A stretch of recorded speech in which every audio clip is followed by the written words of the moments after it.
The room is quiet in a way that is not empty but expectant.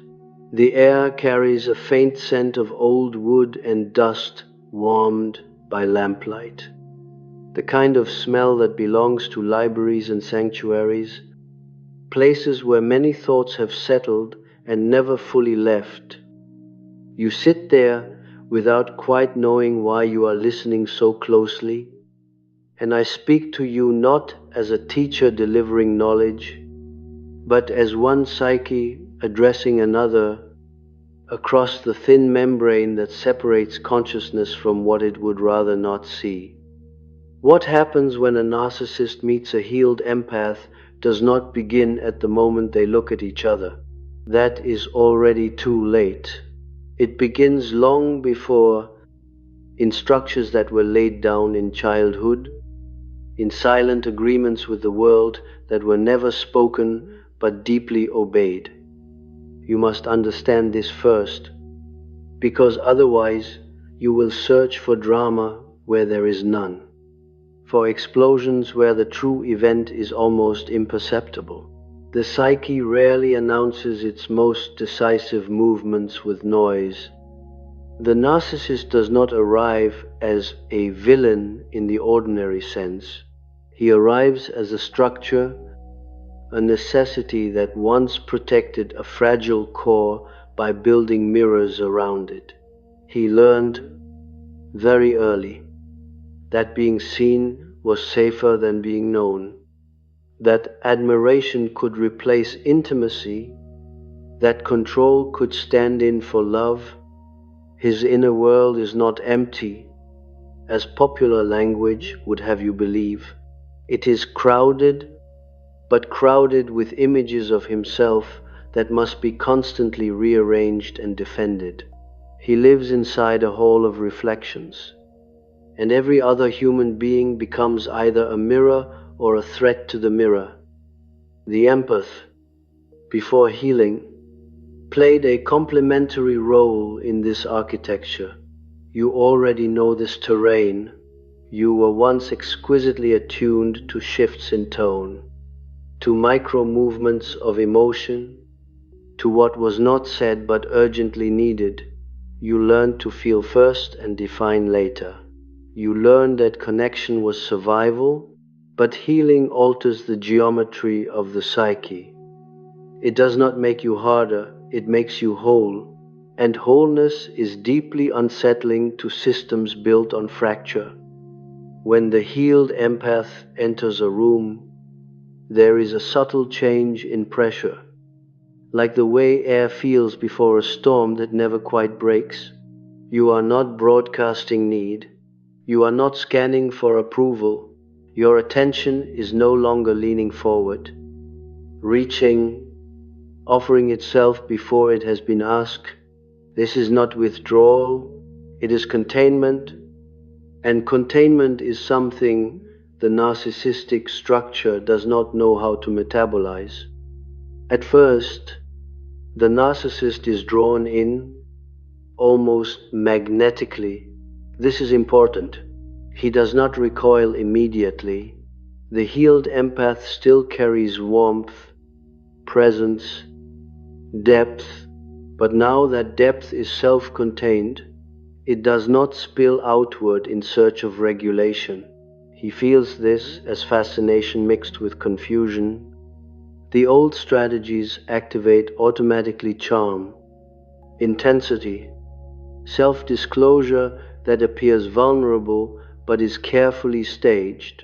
He offers a polished image and waits for the familiar response, the softening, the attunement, the subtle shift of gravity toward him, and it does not come. Here is the first rupture, though no one names it as such. You listen, but you do not absorb. You perceive, but you do not merge. Something in you remains anchored.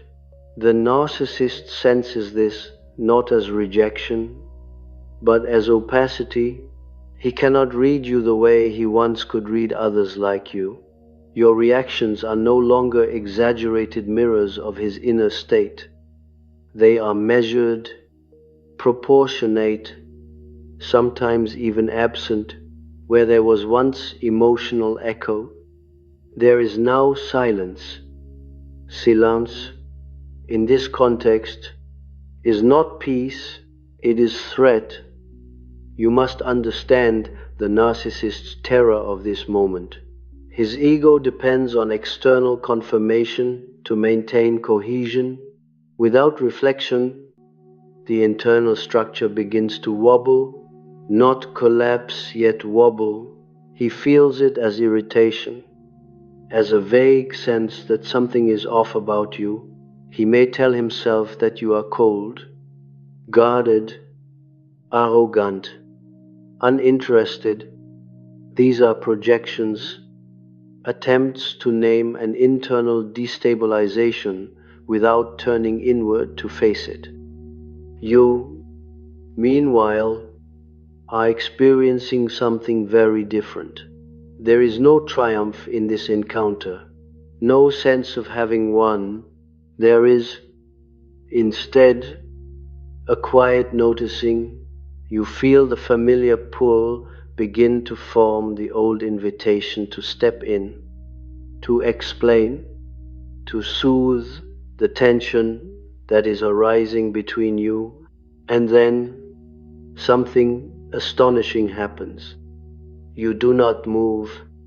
This is where the healed empath reveals their true transformation, not in what they do, but in what they no longer do. The reflex is gone. The reflex to rescue the interaction, to restore equilibrium by sacrificing your own internal alignment. You notice the discomfort in the other person, but you do not experience it as your responsibility. This is not indifference. It is differentiation. Differentiation is deadly to narcissistic systems. The narcissist may escalate. His tone sharpens or sweetens excessively. He may test boundaries in subtle ways, inserting a remark meant to provoke insecurity, or drawing attention back to himself with a sudden display of superiority or suffering. These are diagnostic moves. He is searching for leverage, for proof that he still has access to your emotional center. But your center is no longer located where he expects it to be. At this point, something ancient stirs in him, a memory without images, the early experience of being unseen, not because no one was there, but because no one could meet him where he actually was. This memory is unbearable, so it is immediately defended against. The defense may appear as contempt or dismissal or sudden disinterest. The narcissist begins to withdraw, not because you have harmed him, but because you have failed to play the role that stabilizes his world. From the outside, this can look trivial, a conversation that goes nowhere, a connection that fades inexplicably, but internally, it is seismic. You have introduced a figure into his psychic economy who cannot be used as a mirror, and therefore cannot be integrated without transformation. And transformation is precisely what his structure is designed to avoid. Let me pause here and invite you into a brief inner moment, because this encounter does not only happen between two people, it happens inside you as well. You feel a flicker of doubt. A quiet voice asks, almost innocently, should I be doing more? Did I misread something? Am I being unfair? This voice is familiar. It once governed your entire relational life, but now another voice answers it, not with aggression, not with justification, but with something like tired clarity. No, it says, I am here, I am present, and I am not disappearing to make this easier. This inner dialogue is the true meeting place. This is where the healed empath fully meets themselves in the presence of the other. And once this happens, the narcissist has already lost access, even if the outer interaction continues for a while longer. Because from this moment on, every move he makes is exposed by contrast. His hunger stands out against your fullness, his urgency against your steadiness, his need to control against your refusal to abandon yourself, and he feels this contrast as judgment, even though you have not judged him at all. In the low light of the room, you may notice his gaze linger too long, searching. You may hear a slight edge in his voice, a tightening, like a string pulled too far. You may even sense a kind of psychic noise around him, a restlessness that has nowhere to go. These are not moral failures. They are structural limitations revealing themselves under pressure. What happens next is not always immediate. Sometimes the narcissist will attempt to reassert dominance by redefining the narrative. He may tell others that you are distant, ungrateful, changed. Notice the word changed. It is almost always used when someone can no longer access you in the old way. Change, in this sense, is experienced as betrayal. You do not defend yourself against this story. This is crucial. The old empath would have rushed to correct the misunderstanding, to repair the image. The healed empath allows the misunderstanding to exist, not because you enjoy being misseen, but because you no longer require universal coherence to feel real. And here, something profound takes place in the collective unconscious as well. Archetypes are activated. You are no longer the caregiver or the wounded healer in his psychic drama. You have stepped out of the assigned role. This creates a vacuum. And vacuums do not remain empty for long. They pull in shadow. The narcissist begins to confront aspects of himself that were previously outsourced to others. His dependency, his envy, his fragility. He will not name them as such. He will experience them as discomfort, as agitation, as an urge to move on quickly, to find a more compliant mirror, and often that is exactly what he does. But something has already been set in motion, something that does not require your participation to continue unfolding. The encounter leaves a residue.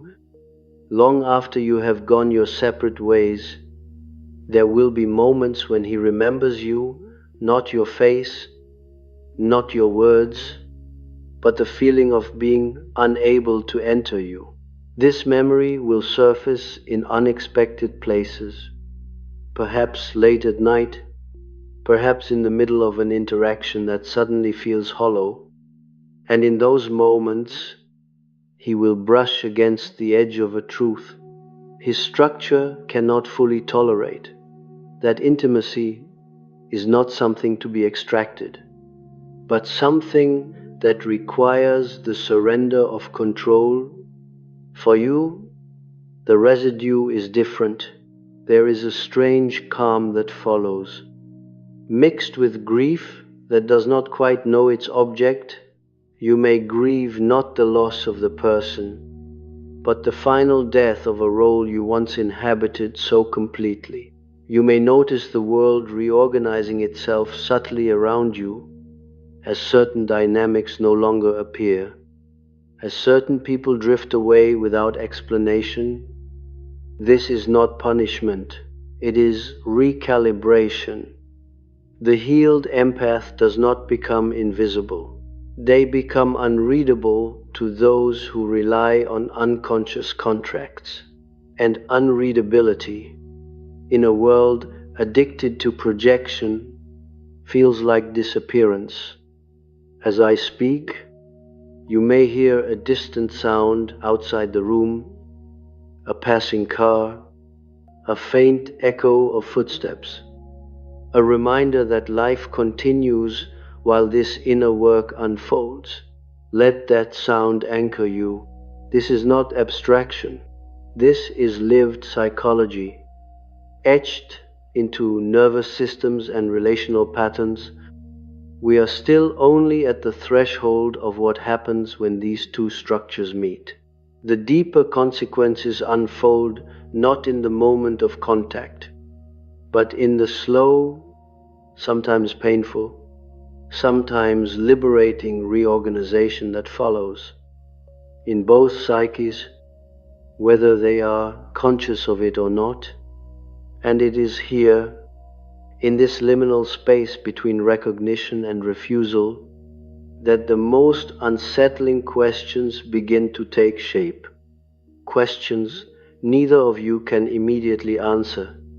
Questions that press quietly against the edges of identity and wait without impatience. Because the psyche knows when it is being rushed. The questions that arise now are not intellectual, they are visceral. They move through the body before they ever become language. You may feel them as a tightening behind the eyes, a subtle ache in the chest, a heaviness in the limbs when you think back on the encounter. This is not regression. It is integration asking for space.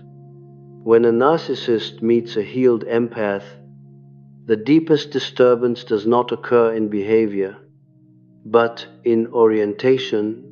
The narcissist's entire relational compass has been calibrated toward extraction, attention, admiration, emotional labor, even conflict, all have functioned as fuel, but you no longer emit the signals that allow this compass to orient itself.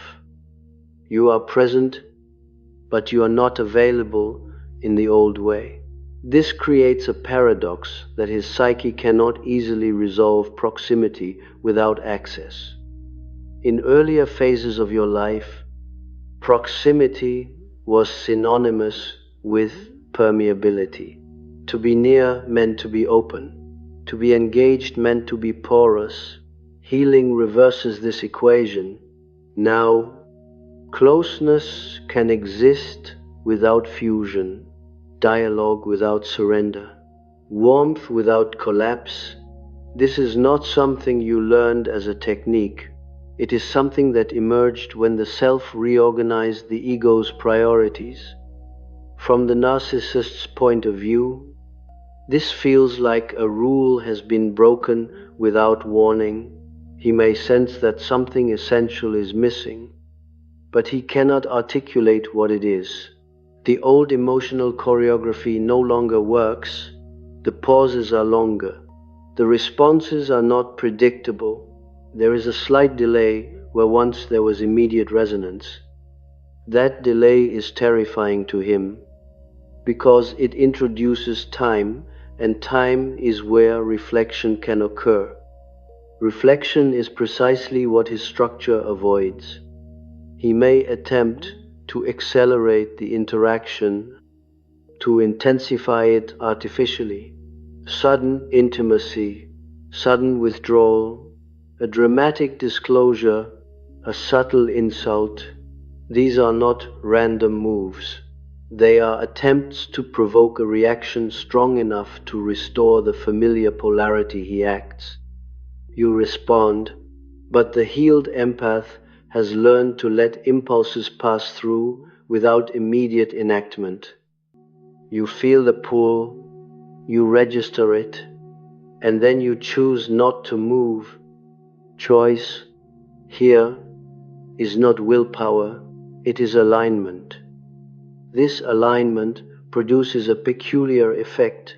The narcissist begins to experience you as strangely autonomous, almost opaque, as if there is a center of gravity in you that does not adjust itself in response to his presence.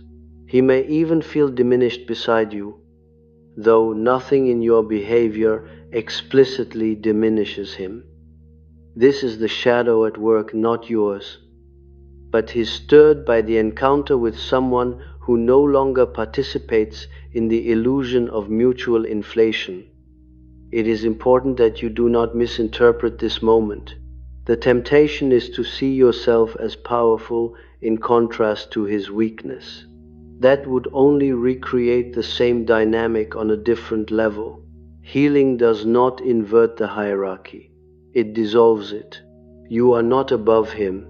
You are simply no longer inside the same game.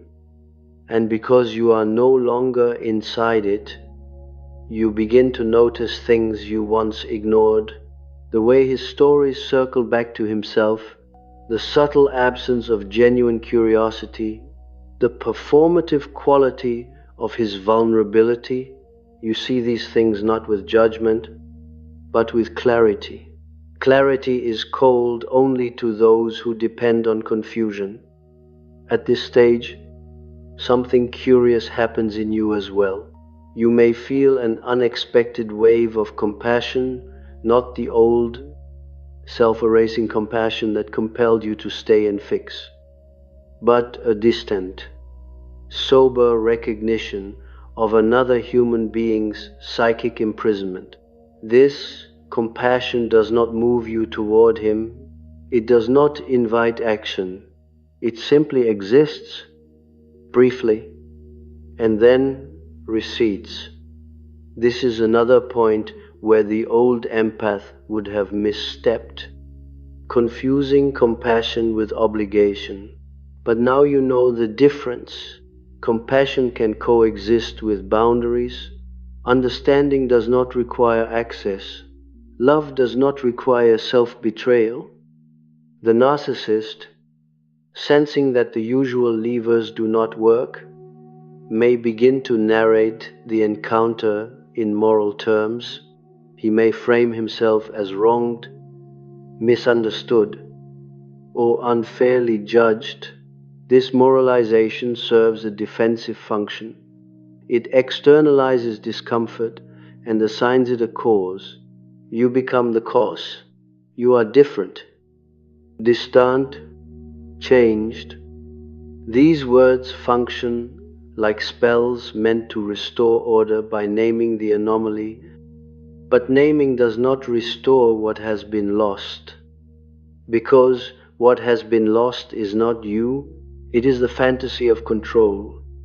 There is a moment fleeting, often unconscious, when the narcissist glimpses this truth. It may come as a sudden hollowness after a conversation ends, or as a flash of irritation that has no clear object. In that moment, he senses that something fundamental in the relational field has shifted, and that the shift did not originate with him. This is intolerable. His psyche responds by closing ranks, by reasserting defenses, by moving away. Withdrawal, in this context, is not dignity, it is retreat. You may feel this retreat as a cooling of the air between you, a sudden lack of momentum, a sense that the connection has gone flat without explanation. The healed empath does not chase this change. You let it be what it is. This is perhaps the most radical act of all, to allow the dynamic to end without insisting on meaning, closure, or repair. Here, grief may arise, not the sharp grief of loss, but a diffuse sadness that floats without anchoring itself to a specific image. You may grieve the version of yourself who once believed that if you were sufficiently attuned, sufficiently patient, sufficiently loving, the other would eventually awaken. Healing includes mourning that illusion. As this mourning unfolds, you may notice subtle sensory shifts in your life. The way light enters a room feels different when you are not bracing yourself emotionally. The quiet at night carries less tension. Even silence changes its texture. These are not poetic embellishments, they are signs that your nervous system has exited a state of chronic vigilance. The narcissist does not experience these shifts. His inner world remains noisy, reactive, organized around external input. If he replaces you quickly, it is not because you were insignificant, but because the structure requires constant reinforcement. Still, the encounter leaves its mark. Somewhere in his psyche, there is now a reference point for something he cannot quite assimilate, a person who did not need him in order to be whole. This reference point may haunt him, or it may be buried. You cannot know which, and it is no longer your task to care. What matters is what happens next in you. When you no longer organize yourself around the emotional states of others, a great deal of psychic energy is released. This energy does not immediately know where to go. There may be a period of restlessness, even emptiness. Old motivations fall away before new ones take shape. This is not regression. It is a liminal phase, a necessary disorientation as the psyche recalibrates its center of gravity. During this phase, you may become less tolerant of certain environments, crowded emotional spaces, relationships built on unspoken demands. You may find yourself drawn instead to solitude, to depth, to conversations that do not require performance. This is not isolation, it is selective engagement. Selective engagement is often misinterpreted by others as withdrawal, arrogance, or indifference. Let them misinterpret.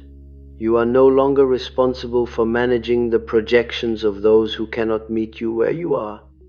There is a larger archetypal movement at work here. The healed empath steps out of the role of the sacrificial caregiver and begins to approach the archetype of the integrated self. This archetype does not save, fix, or absorb.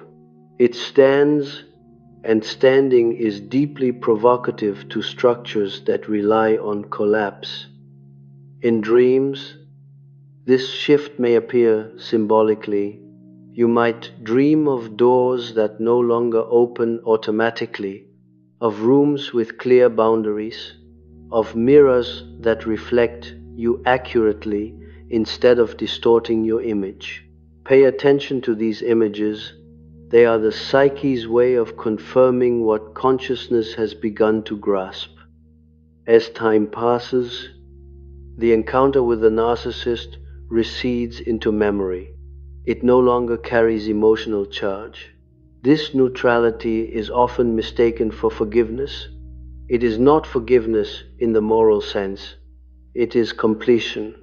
The pattern has ended because its function has ended. Yet, even in completion, there remains a subtle vigilance not against him, but against slipping back into old reflexes. Healing is not a permanent state achieved once and for all. It is a dynamic balance, maintained through ongoing awareness. You will still feel empathy, you will still feel resonance, but you will no longer confuse resonance with obligation. In this way, the meeting with the narcissist becomes something other than a personal drama. It becomes a rite of passage, not because it was dramatic, but because it revealed with quiet precision who you are no longer willing to be. And still, we have not reached the most unsettling aspect of this encounter, the one that rarely finds language, the one that touches not only individual psychology but something deeper, something collective, something that stirs when old relational economies begin to fail and new forms of being with have not yet fully emerged. It is here, at this edge, that the healed empath begins to sense a different kind of loneliness, not the loneliness of abandonment, but the loneliness of standing outside a pattern that once organized an entire world. A loneliness that does not ask to be cured, only understood. And it is this quiet, almost sacred loneliness that now begins to speak, slowly, insistently, as if inviting you to listen even more closely than before, because this loneliness does not announce itself with pain. It arrives with space, with an unfamiliar wideness inside you where urgency once lived. You may notice it in the early hours of the morning, when light enters the room before sound does, when the world has not yet begun to demand a position from you. There is a quiet there that feels almost exposed, not empty, but unoccupied, and it is in this space that the deeper consequence of the encounter begins to unfold. When you step out of the narcissistic field, you also step out of a particular economy of meaning. For a long time, your sense of purpose may have been unconsciously tethered to usefulness, to being needed, to being central in someone else's emotional survival. Healing severs this tether, and when it snaps, there's a moment where direction disappears. The psyche asks, without words, if I am not required, who am I? This question is not philosophical, it is existential. It reverberates through the body. You may feel it as restlessness, as a desire to move without knowing where, as a sudden impatience with routines that once sustained you. The old structures no longer hold, but the new ones have not yet formed. This is the threshold most people mistake for emptiness and rush to fill. The narcissist never reaches this threshold. His structure is designed to prevent it. He cannot tolerate the absence of external confirmation long enough for a genuine question of being to arise. When the empath withdraws their unconscious participation, the narcissist does not follow inward. He diverts outward, he replaces, he distracts, he intensifies elsewhere. This is not failure of character. It is avoidance of annihilation.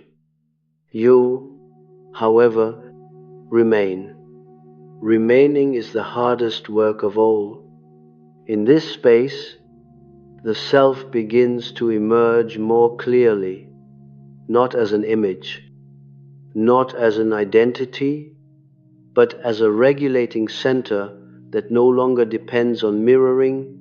Jung spoke of the self as the organizing principle of the psyche. But this principle only becomes experiential when the ego relinquishes its addiction to relational inflation. When you no longer gain coherence by being reflected, the self steps forward quietly, without spectacle. This is why the healed empath often feels strangely ordinary after transformation. There is no constant intensity, no dramatic highs. Life flattens, but in a way that is stabilizing rather than numbing. Emotions still move through you, but they do not displace you. You are not swept away by them, you are with them. The narcissist senses this ordinariness as threat. His world is built on contrast, superior and inferior, admired and envied, visible and invisible. When you meet him without contrast, when you neither elevate nor diminish, the entire symbolic structure collapses into banality. And banality, for a narcissistic psyche, is unbearable. It feels like death. This is why he may later return. sometimes unexpectedly, testing whether the old doorway still exists, a message, a glance, a memory invoked casually.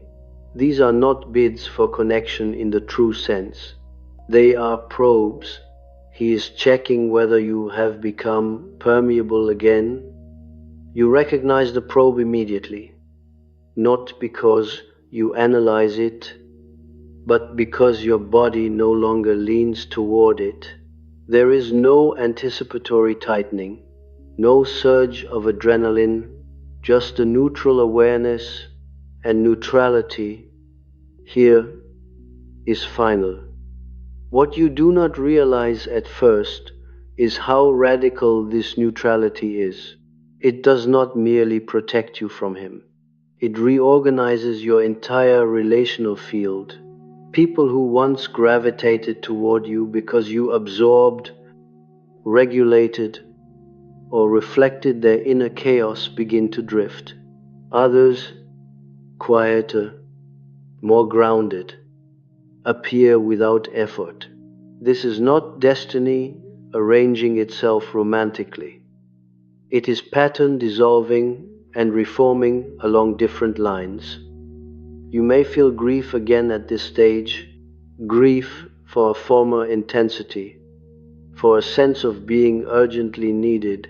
But if you sit with this grief without acting on it, something else surfaces beneath it, relief. Relief that your presence no longer costs you your center. Relief that connection no longer requires vigilance. There is a moment, subtle but decisive, when you realize that the narcissist no longer occupies psychic space in you at all. He is not resisted. He is not forgiven. He is simply irrelevant. This irrelevance is not dismissal. It is the natural consequence of individuation. Individuation is often misunderstood as self-sufficiency. It is not that. It is alignment with one's own inner law. When you live according to that law, certain relational configurations become impossible. Not forbidden, impossible. This is the deeper answer to what happens when a narcissist meets a healed empath. Nothing dramatic happens, and everything ends. The narcissist loses a function, not a person. You lose a role, not a connection. And roles, once relinquished, cannot be convincingly resumed. Even if circumstances bring you into proximity again, the psychic contract has already been voided. You will feel it immediately, a lack of traction, as if the interaction cannot quite grip the inner terrain. At times, you may wonder whether you have become colder. This doubt is a remnant of the old moral framework, where warmth was measured by availability, but warmth that burns through boundaries is not warmth, it is fusion. What you have now is something else entirely: steadiness. Steadiness does not signal itself loudly, it does not seduce, it does not reassure, it simply remains, and in remaining, it exposes the instability of those who cannot remain with themselves. There is a final image I want to leave you with, not as a conclusion, but as a living symbol. Imagine a lake at dawn. The surface is still, not because nothing moves beneath it, but because movement has found its own rhythm. A figure approaches the water, accustomed to seeing their reflection ripple back immediately. Distorted, animated, responsive, but this time the surface does not break. The reflection appears clearly, almost too clearly, and in that clarity, the figure feels an unease they cannot name. They step back. You are the lake. not because you have hardened, but because you have deepened, and depth does not negotiate with those who fear what they might see if they looked long enough. The room grows quieter now. The lamplight seems softer. You may notice your breath slowing without effort. There is nothing you need to take from these words, nothing you need to apply. The movement they describe has already occurred, or it is occurring now beneath language. Remain with that knowing. Let it settle without interpretation. What happens next does not require explanation. It requires patience, and patience, when it is no longer used to wait for others to change, becomes something altogether different, a form of trust directed inward toward a center that no longer asks to be entered, mirrored, or taken, but simply continues, silently, unmistakably present in a way that no longer seeks confirmation. And yet, even this presence will be tested not by the narcissist directly, but by the world that was unconsciously organized around the old version of you. Because when one pattern collapses, others rush forward to take its place. Subtle invitations disguised as familiarity. You may notice this first in small encounters. Someone speaks to you with the expectation of emotional access, pauses mid-sentence as if waiting for you to fill the space with reassurance or alignment. The pause stretches, you feel it, and again, the old reflex flickers only briefly this time before dissolving. You do not rush to occupy the space. You allow the silence to remain unrescued. What surprises you is not their discomfort, but your own calm within it. This calm is not detachment, it is the psyche no longer scrambling to maintain coherence through others. For a long time, coherence was borrowed. Now it is endogenous. The narcissist, had he remained close enough to observe this phase, would feel increasingly alienated, not because you are hostile, but because your inner movements no longer correspond to his. He lives in a rhythm of escalation and collapse. You have entered a rhythm of continuity, where he amplifies, you absorb, where he dramatizes, you metabolize. These rhythms cannot synchronize. It is here that the narcissist's final defense sometimes emerges, the fantasy that you were never important to begin with. This fantasy is not directed at you, it is directed inward as a way to preserve psychic equilibrium. To admit that you mattered would be to admit that something real was lost, and loss opens the door to mourning. Mourning opens the door to truth, and truth threatens the entire edifice. You, on the other hand, are learning a different relationship to loss. You are learning that not everything that ends requires meaning, and not every ending needs to be redeemed. Some endings simply mark the point where growth made continuation impossible. This realization does not arrive as insight, it arrives as relief. Relief has a bodily quality. Your shoulders drop, your jaw unclenches, sleep deepens. You may even notice changes in appetite, in posture, in the way you inhabit physical space. These are not side effects. They are indicators that the nervous system is no longer organized around threat disguised as intimacy. At this stage, a deeper layer of shadow integration occurs, one that is often overlooked. The shadow you integrate now is not rage, envy, or selfishness.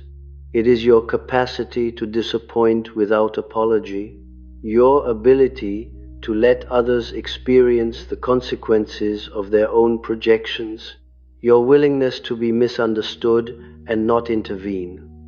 This shadow is subtle because it contradicts the empath's early moral training. You were taught that being good meant being available, that kindness meant accommodation, that love meant endurance. Healing exposes these beliefs not as universal truths, but as adaptive strategies formed in response to specific conditions. Once those conditions change, the strategies become obsolete. The narcissist cannot make this transition. His entire identity is fused with the strategies themselves. To abandon them would be to risk fragmentation. So, when he encounters someone who has outgrown the shared script, he experiences it as a personal affront. Even though it is nothing of the sort, there is a moment, often unspoken, sometimes never consciously registered, when he realizes that you are not leaving to punish him. You are leaving because you no longer belong. This realization is intolerable because it removes him from the center of the narrative. He is no longer the cause of your movement. You are. Autonomy is deeply threatening to any psyche organized around control. For you, autonomy does not feel triumphant. It feels quiet, almost anticlimactic. There is no surge of empowerment, no dramatic declaration of independence. There is simply a gradual absence of compulsion. You stop explaining, you stop clarifying, you stop adjusting your inner temperature to match the emotional climate of the room. This does not make you immune to connection. It makes you selective without effort. You may find yourself standing in a familiar place, a cafe, a hallway, a room where many conversations once unfolded, and suddenly feel how little you need to be. Anything in particular, the sounds blend into a low hum. The light falls where it falls. You are not bracing. You are not performing. You are simply there. This ordinariness is the true marker of healing. The narcissist, if he were present, would feel invisible in this ordinariness, not unseen, but uncentral, and that distinction is crucial. He does not require attention. He requires centrality. Without it, his sense of self begins to fray at the edges. You do not witness this fraying. You do not need to. The encounter has already completed its function. What remains now is the ongoing task of living without the old gravitational pull. This can feel strangely unmoored at times. Without the constant orientation toward others' needs, you may feel moments of boredom, even emptiness. Do not rush to interpret these moments as failure. They are spaces where something new is forming, slowly, without spectacle. The psyche does not replace structures immediately. It allows a period of formlessness. This is where many retreat back into old patterns, mistaking uncertainty for danger. But if you stay, if you allow the not knowing to persist, you will notice that values begin to emerge organically, not imposed, not borrowed, but discovered. You will know them by their lack of urgency. Relationships that enter your life now do not demand immediate disclosure or intensity. They unfold, they tolerate pauses, they survive misunderstanding without escalation. These relationships may feel almost dull at first to a nervous system accustomed to drama, but beneath the surface, There is a stability that does not erode you, and still, even as this new landscape takes shape, echoes of the old pattern may surface unexpectedly.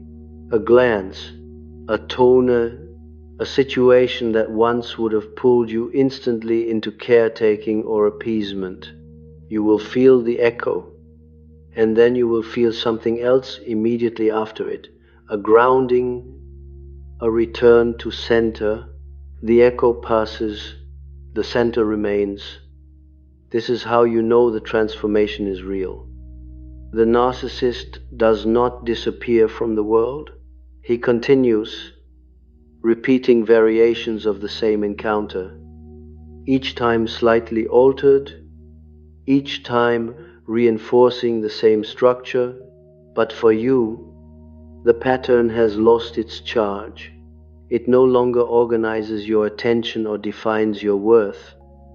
You may think at times that this means you have become less open, but openness that does not require self-abandonment is not closure.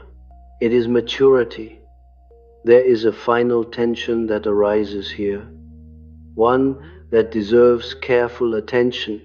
As you grow more whole, you may feel increasingly out of step with collective expectations, expectations that still reward self-sacrifice, emotional labor, and perpetual availability. You may feel, at moments, like an outsider to a world that has not yet caught up to your inner shift. This is not alienation in the pathological sense. It is individuation in progress.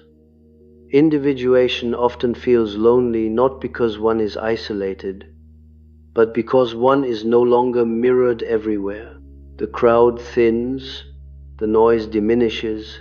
What remains is a quieter field where encounters are fewer but more precise, and it is here, in this quieter field, that the deepest work continues, not through confrontation, not through analysis, but through sustained presence with your own unfolding life. The narcissist is no longer the figure through which this work is clarified. He recedes into the background, a former catalyst whose relevance fades as new questions arise, questions that do not revolve around power, control, or injury, but around meaning, direction, and the subtle responsibility of living without borrowed purpose.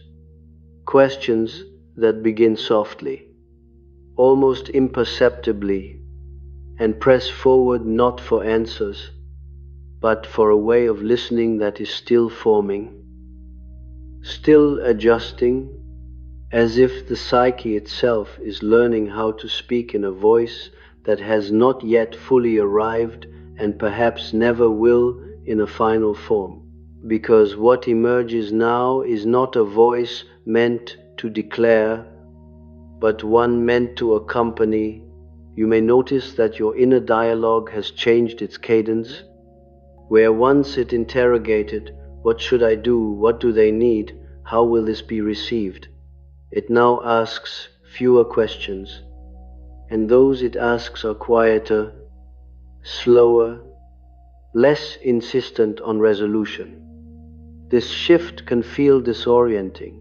The psyche was once animated by tension, by the constant necessity to respond, to adjust, to anticipate. Without that tension, time stretches, days feel longer, choices feel less dramatic. You may even mistake this steadiness for stagnation, because it lacks the familiar markers of growth that were once measured in intensity and struggle. But growth has not ceased. It has descended. When the narcissist met you in your healed state, something fundamental was revealed, that your life force no longer circulates through relational conflict. It circulates inward and outward in a different pattern, one that does not require resistance to feel alive. This is why conflict now feels strangely unnecessary, even tiring, not because you avoid it, but because it no longer organizes your sense of self. There is a moment often overlooked when you realize that you are no longer rehearsing conversations in your head, no longer replaying interactions to adjust tone or meaning. The inner stage where others once appeared as judges or audiences has gone dark. In its place is something more diffuse, less theatrical, a background awareness that does not comment incessantly. This is not dissociation. It is integration. The narcissist cannot enter this space. His psyche is structured around performance and counter-performance.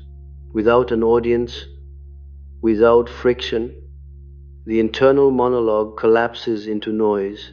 He must remain in motion. In drama, in exchange, stillness threatens him because it exposes the absence of a cohesive center. You, however, are learning to inhabit stillness without disappearance. This capacity changes how you relate not only to others, but to suffering itself. Pain no longer immediately demands explanation or narrative.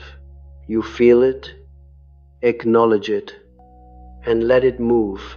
You do not rush to transform it into meaning.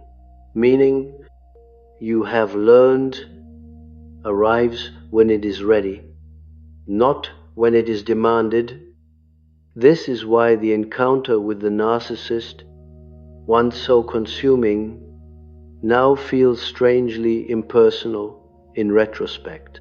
Not trivial, but impersonal, as if it belonged to a different chapter written in a different language. You can remember it without re-entering it. Memory has lost its adhesive quality. At times, you may wonder whether something essential was lost along the way, whether the capacity for deep connection was sacrificed in exchange for peace. This is a natural doubt, especially in a culture that equates depth with suffering and intimacy with exposure. But watch carefully what happens when a truly reciprocal connection appears. You do not tense, your breath remains unguarded, your thoughts do not accelerate, you do not feel the urge to give more than is asked, or to reveal more than feels organic. There is no internal negotiation. This is how you recognize safety now, not through intensity, but through the absence of self-monitoring. The narcissist's presence once required constant monitoring. His moods, his needs, his reactions formed a shifting landscape you had to navigate expertly. Healing frees you from this terrain. You no longer live in landscapes that require vigilance to survive. This freedom brings with it an unexpected ethical responsibility. When you no longer need to be needed, you must choose what you care for deliberately. Care is no longer automatic. It is no longer compelled by fear or obligation. It becomes an expression of value. This is where many feel uneasy. Choice feels heavier than compulsion. To care freely is to accept responsibility for where you place your energy. You can no longer blame patterns, roles, or histories for your commitments. You must listen inwardly and decide. The narcissist avoids this responsibility by outsourcing it. He makes others responsible for his coherence, his worth, his emotional regulation. When that outsourcing fails, as it did with you, he experiences it as abandonment, not as an invitation to maturity.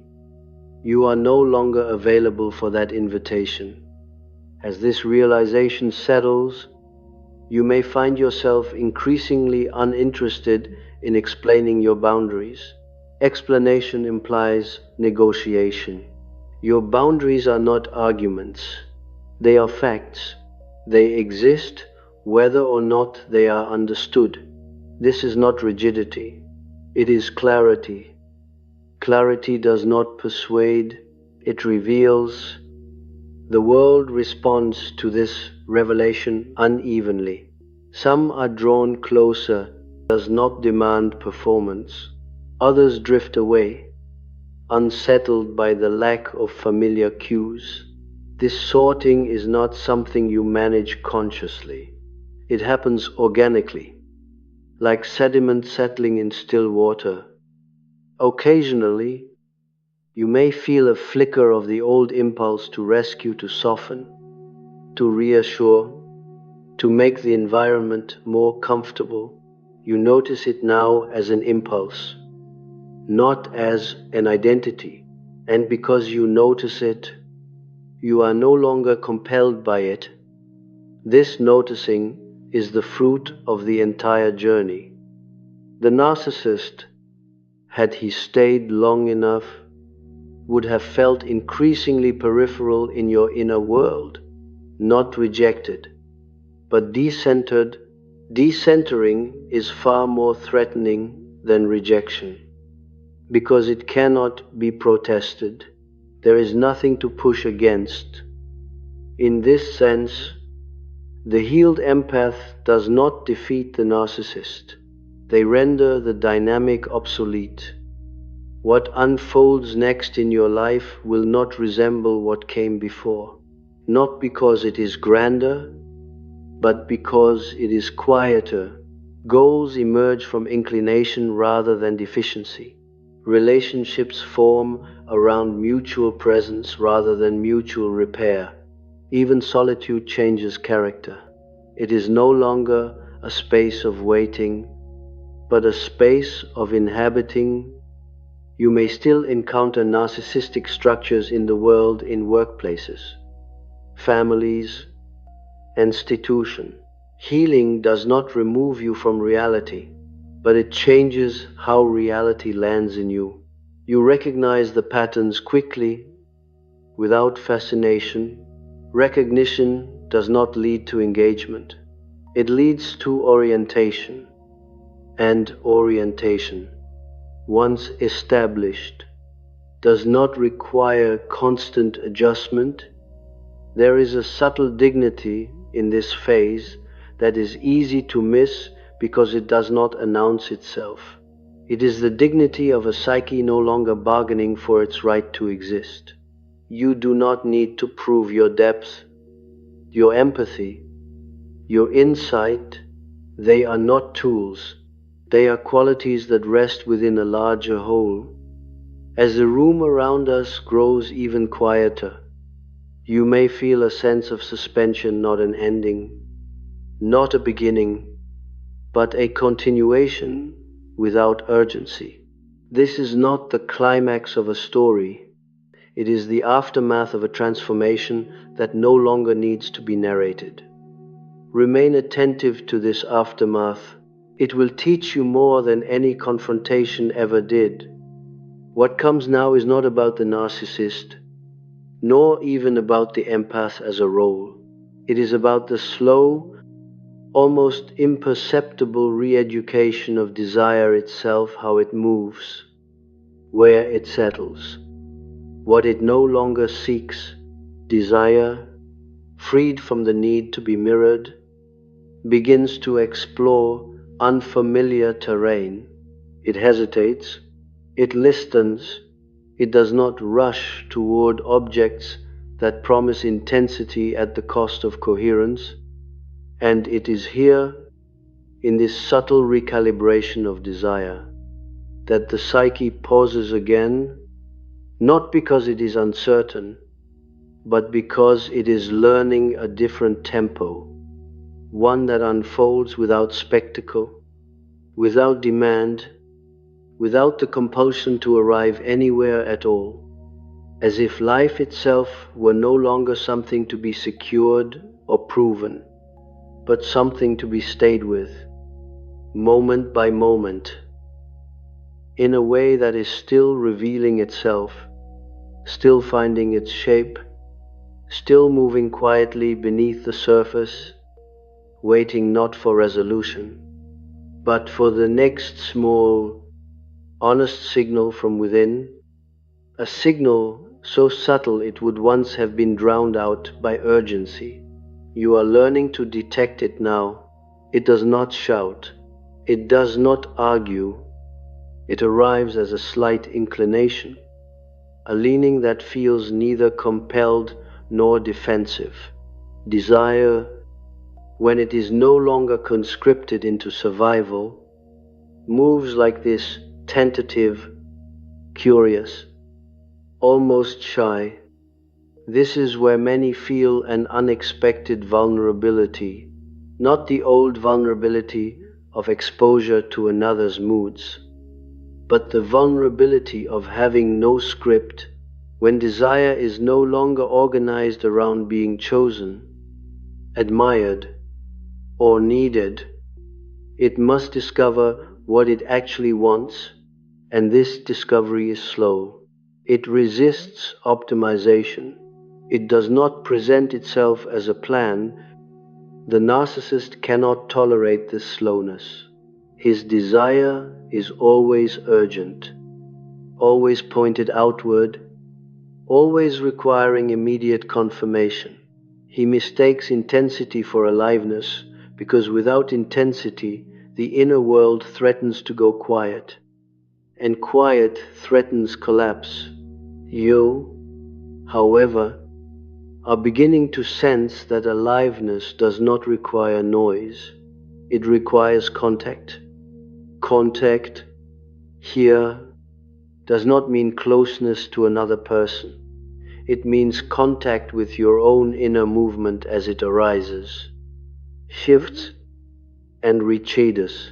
You notice how certain environments drain you now, not because they are hostile, but because they demand performance. You notice how other environments restore you without explanation. These are not preferences in the superficial sense. They are communications from a psyche that has regained authority. Authority is often confused with dominance. What you are experiencing is different. It is an internal legitimacy that does not need to be asserted. When you feel it, your body aligns without effort. Decisions become simpler, though not easier. Simpler because they no longer require justification to an imagined other. You may remember how often you once asked yourself whether you were being fair, kind, reasonable enough. These questions were not signs of morality, they were signs of self-surveillance. Healing does not make you immoral. It releases you from the need to constantly monitor your own goodness. The narcissist depends on others to do this monitoring for him. He externalizes conscience, regulation, and meaning. When he meets someone who no longer participates in this exchange, he feels accused, even though no accusation has been made. This is why your calm once felt dangerous to him. Calm reflects without flattering. Calm does not collude. As desire recalibrates, you may feel less interested in narratives of transformation, including your own. You stop telling the story of where you came from so often, not because it was insignificant, but because it no longer organizes your identity. The story loosens its grip. Memory becomes archival rather than directive. This shift can unsettle those who knew you primarily through that story. They may try to reinsert you into it, to remind you of who you were, of what you endured, of what you owe to that history. You listen, you recognize the impulse, and you do not step back into the role. History informs, but it does not command.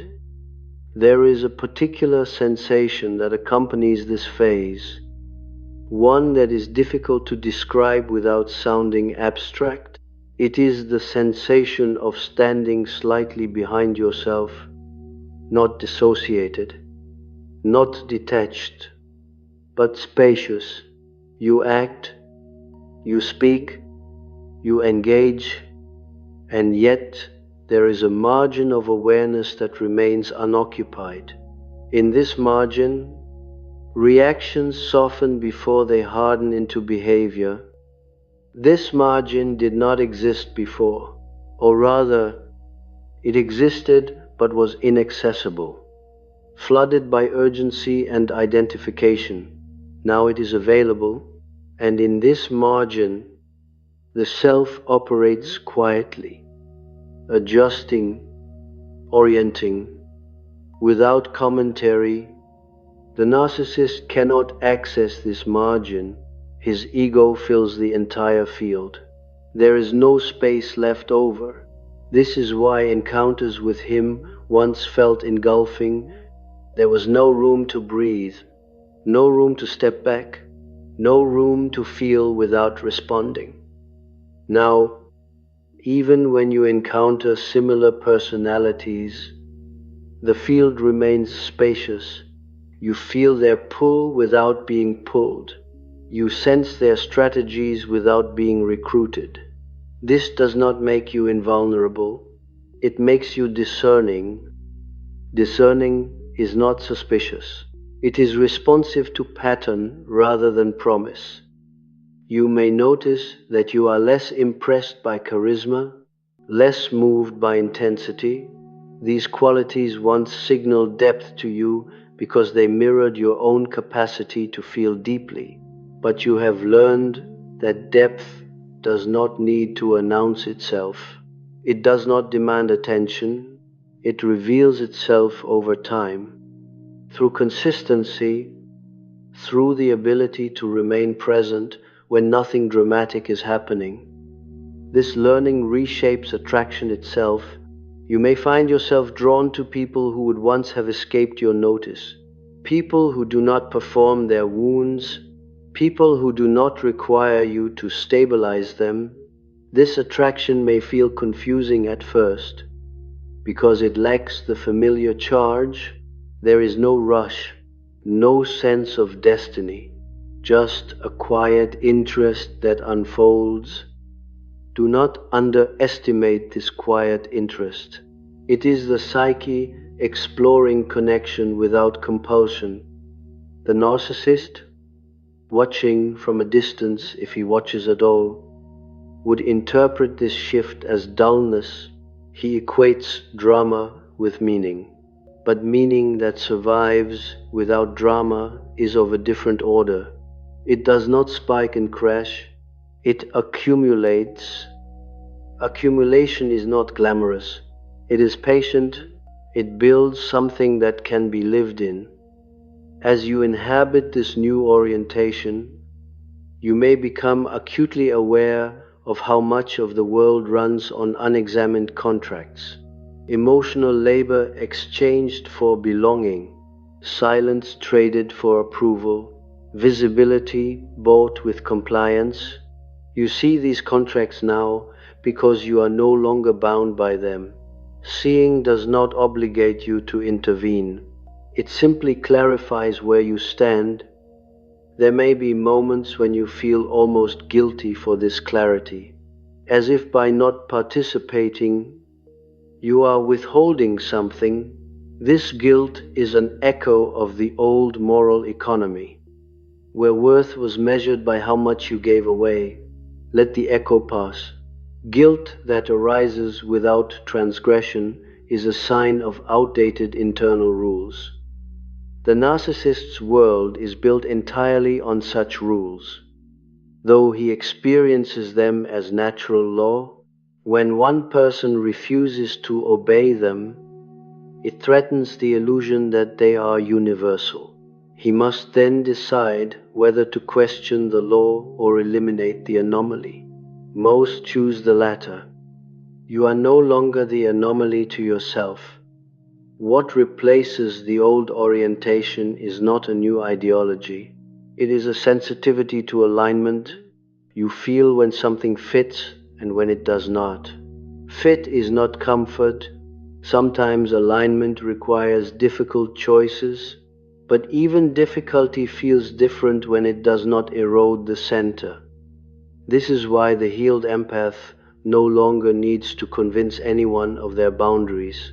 Conviction has moved inward. You do not negotiate your inner coherence. You protect it not with aggression, but with refusal to disperse. Refusal, here, is gentle. It does not need to be explained. It is simply the absence of movement toward what no longer resonates.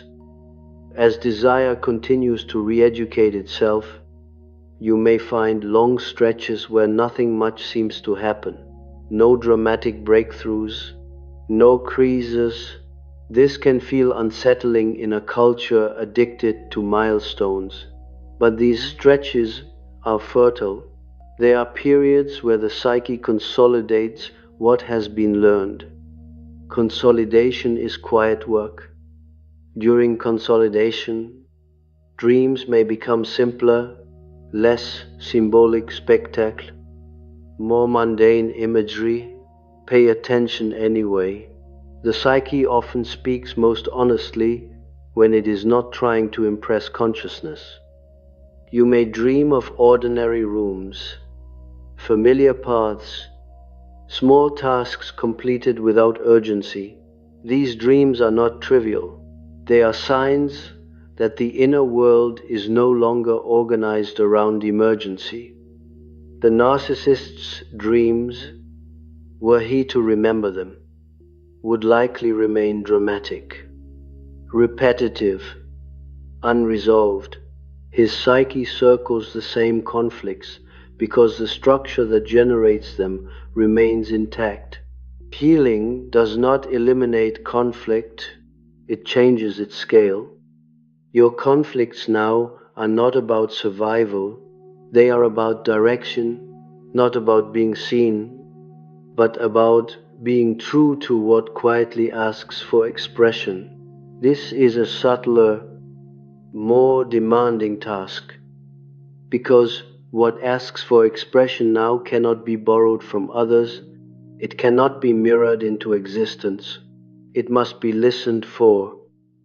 Listening requires patience of a kind you are only beginning to develop. It requires tolerating ambiguity without rushing to define. It requires staying with half-formed impulses without forcing them into shape. This patience is not passive, it is attentive. Attentiveness is the new center of gravity. In this attentiveness, you may occasionally sense a trace of the old dynamic trying to reassert itself, not through another person, but through internal pressure. The urge to do something important, to matter visibly, to return to intensity as proof of aliveness. Notice this urge. Do not shame it. It is a residue of an earlier adaptation. It does not need to be obeyed. The narcissist lives by obeying such urges. They are his lifeline. You have discovered that life continues even when they are not fed. This discovery is both liberating and sobering. It removes excuses. You can no longer say you are caught in a pattern you cannot see. You see, and seeing brings responsibility. Responsibility not to save others, but to live honestly from what you see. Honesty at this level is not confession. It is congruence between inner movement and outer action. When these align, life simplifies, not because it becomes easy, but because it becomes coherent. Coherence is what the narcissist lacks and seeks compulsively in others. You carry it now, quietly, without advertising, And because you do not advertise it, it cannot be easily taken. As this coherence deepens, you may find that even your language changes. You speak less, or rather, you speak with more precision. Words are no longer used to manage outcomes. They are used to state what is. This precision can feel stark to those accustomed to emotional cushioning. They may accuse you of being blunt, uncaring, distant. You recognize these accusations as invitations to re-enter the old role. You decline without argument. Declining without argument is one of the most difficult skills for the empath to learn. It feels, at first, like abandonment, but what is being abandoned is not the other. It is the compulsion to justify your existence. The narcissist's encounter with you illuminated this compulsion by failing to activate it. In that failure, something irreversible occurred. The psyche learned that it could survive without performing itself into belonging.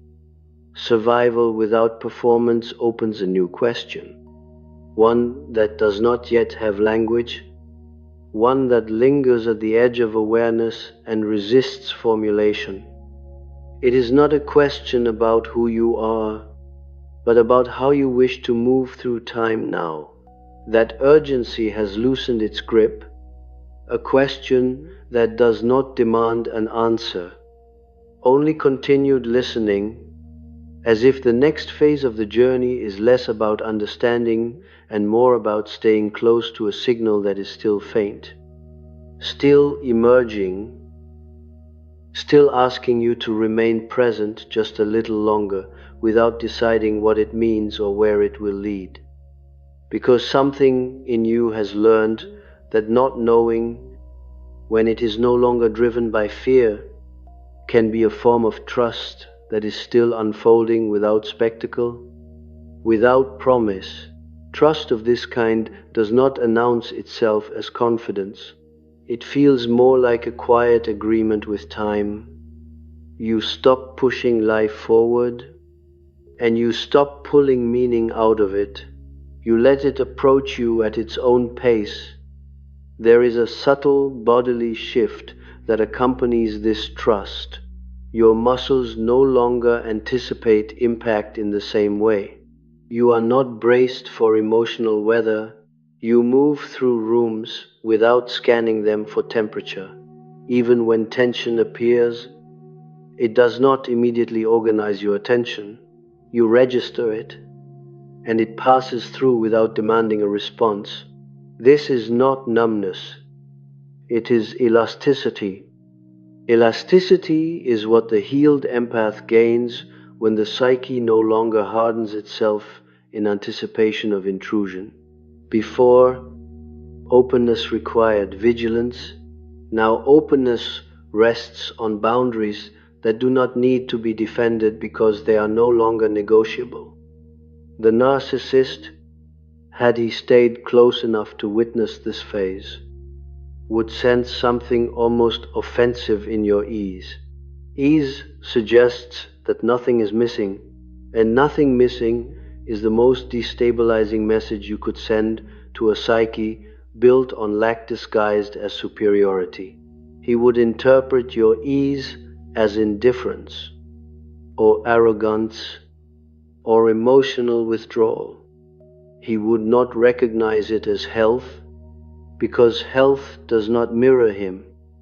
You may recall moments when his presence once caused your inner world to accelerate, thoughts racing, emotions sharpening, the familiar tightening that signaled you were about to be pulled into a familiar dance.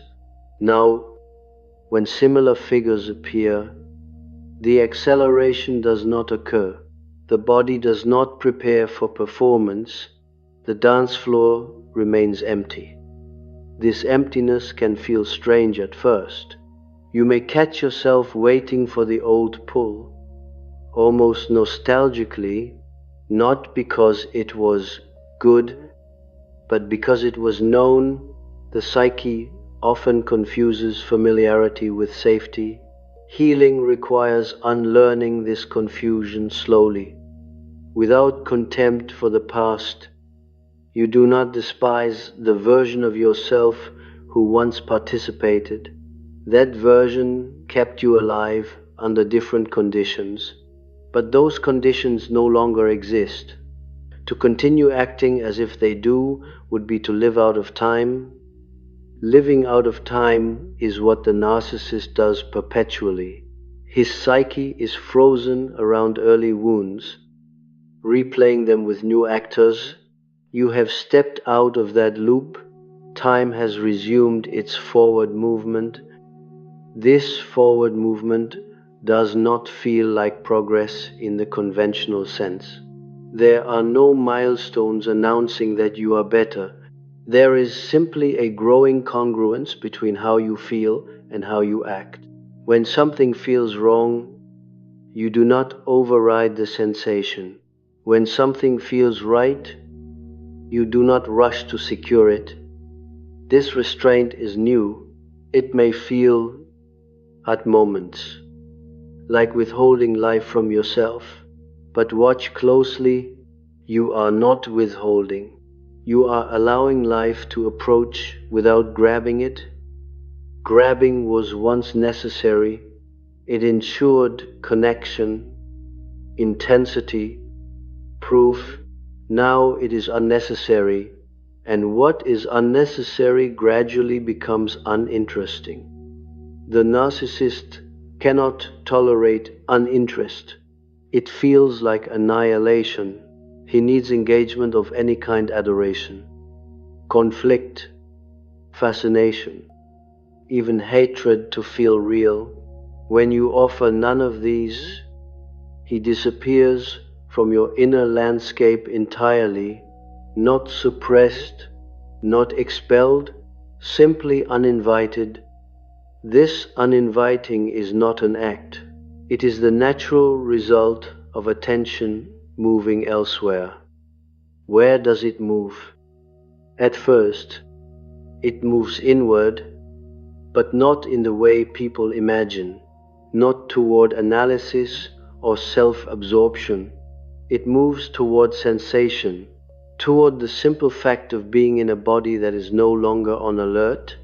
You notice textures more, temperature, the way sound fades at the edge of hearing. These perceptions are not distractions. They are signs that awareness has returned to the present moment. Presence is not spiritual transcendence. It is psychological safety. From this safety, creativity begins to reappear not as output, not as performance, but as curiosity. You may feel drawn to activities that have no obvious relational payoff, walking without destination, reading without extracting lessons, creating without audience. These impulses are fragile. Protect them from explanation. Explanation kills what is still forming. The narcissist, by contrast, explains himself constantly. His explanations are defenses meant to stabilize an image. You no longer require an image. You are inhabiting a process. Process does not conclude. It does not resolve into identity. It continues, adjusting, correcting, responding. This is why the question, "Who am I now?" feels less compelling than it once did. You are less interested in naming yourself. Names fix what is meant to move. At times, others will attempt to name you anyway. Healed, cold, changed, strong, detached. These names are attempts to locate you within their own frameworks. You listen without absorbing. The words pass through without sticking. What sticks now are signals of alignment, a conversation that does not exhaust you, a silence that does not feel charged, a task that absorbs you without draining. These signals guide you more reliably than any narrative. This guidance feels almost impersonal. It does not flatter. It does not reassure. It simply indicates direction.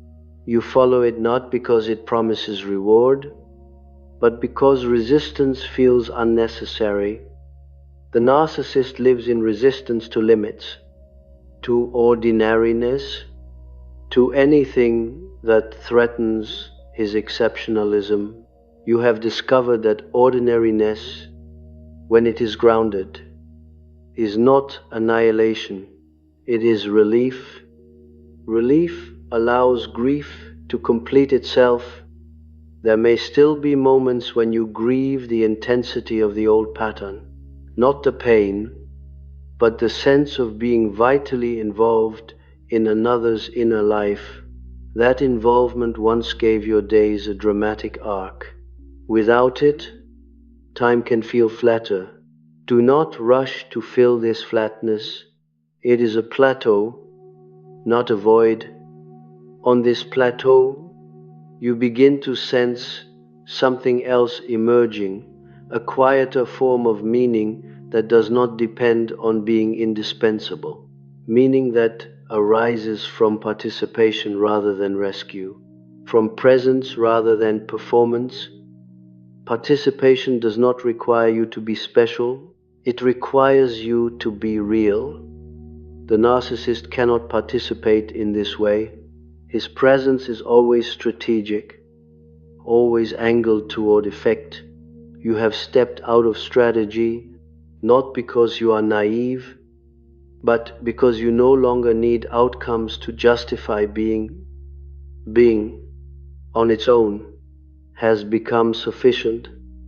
This sufficiency may feel almost illicit at first, as if you are getting away with something. A life without constant proving can feel undeserved when you have been trained to earn your right to exist. Let this feeling surface.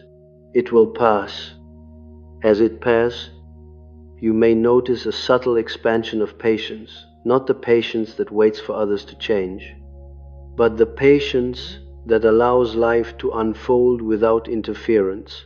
This patience does not feel virtuous. It feels practical.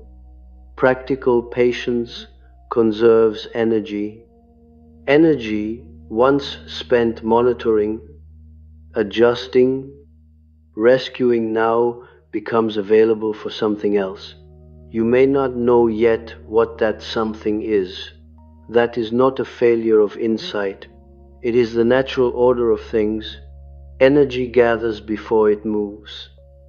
The narcissist expends energy continuously, urgently, because his inner economy leaks.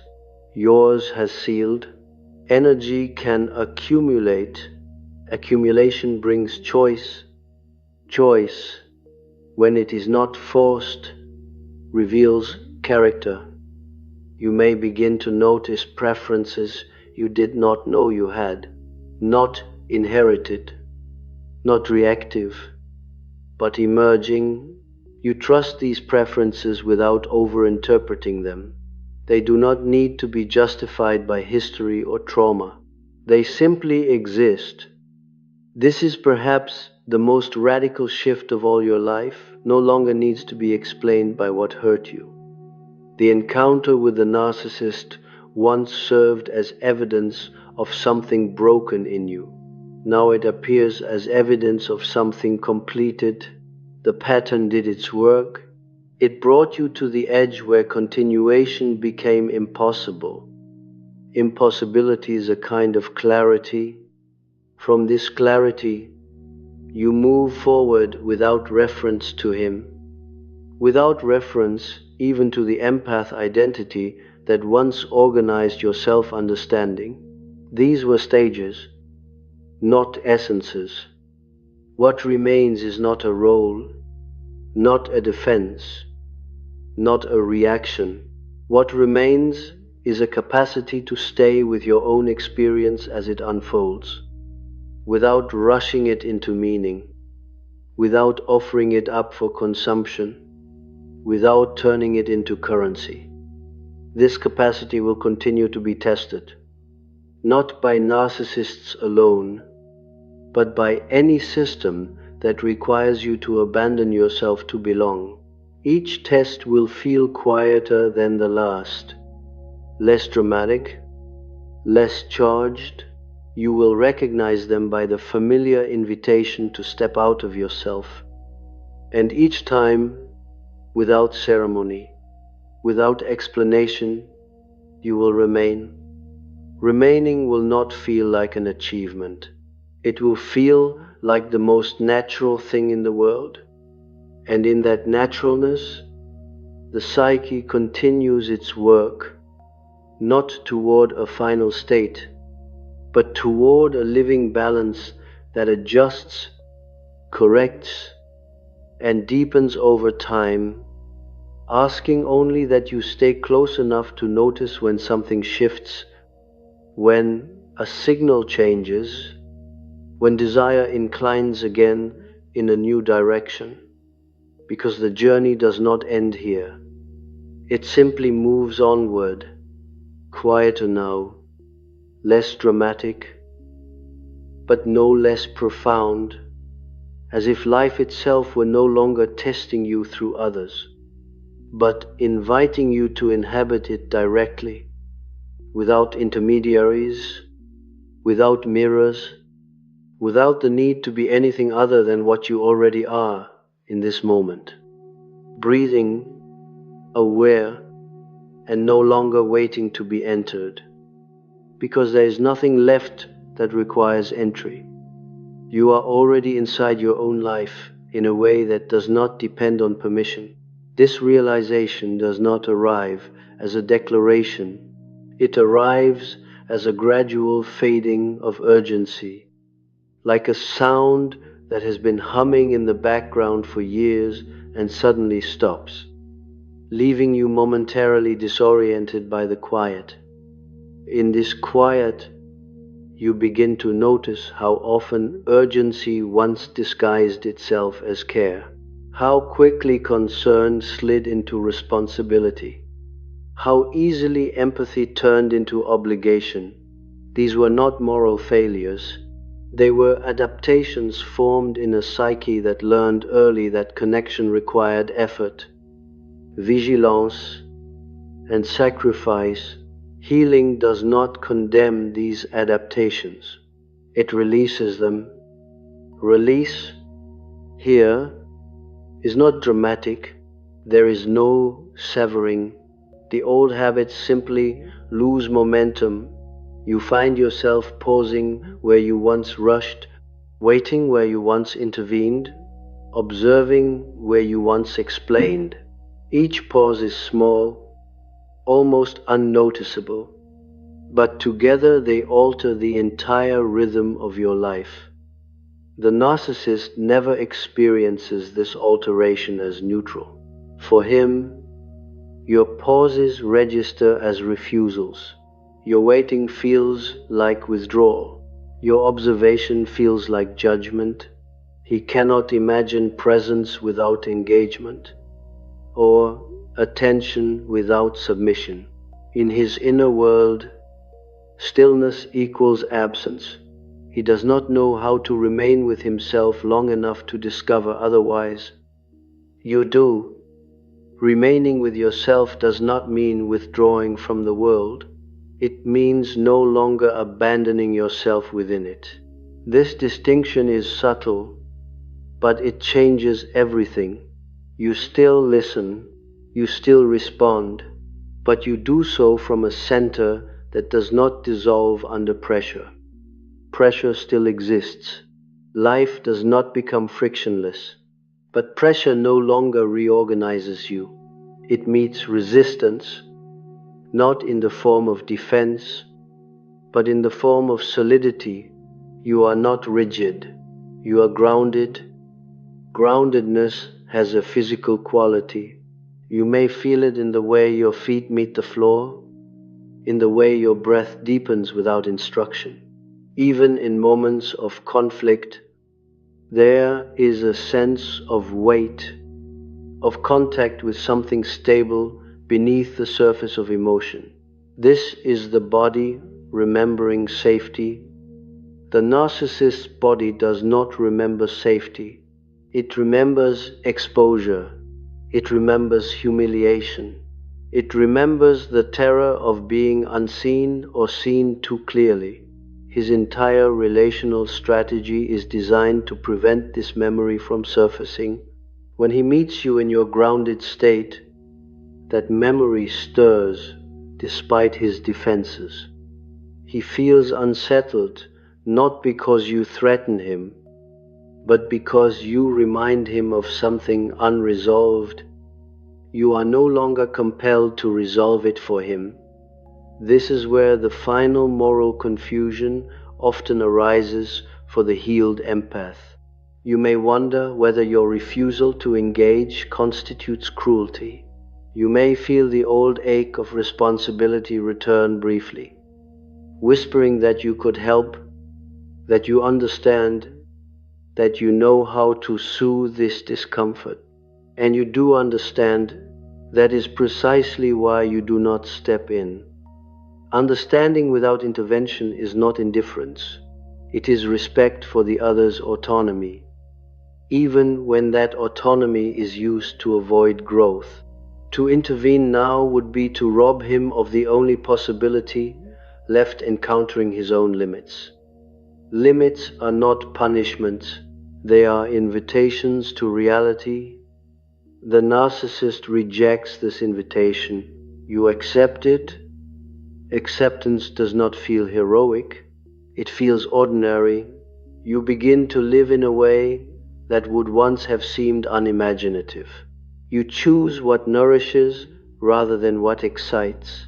You prefer clarity to intensity. You value continuity over drama. These choices do not announce themselves as virtues. They simply make life more livable. Livability becomes your new measure of meaning. In this measure, many old ambitions lose their appeal. You are less interested in being exceptional, in standing out, in being recognized for your depth. Depth has become private. It no longer seeks an audience. You are content to experience it without display.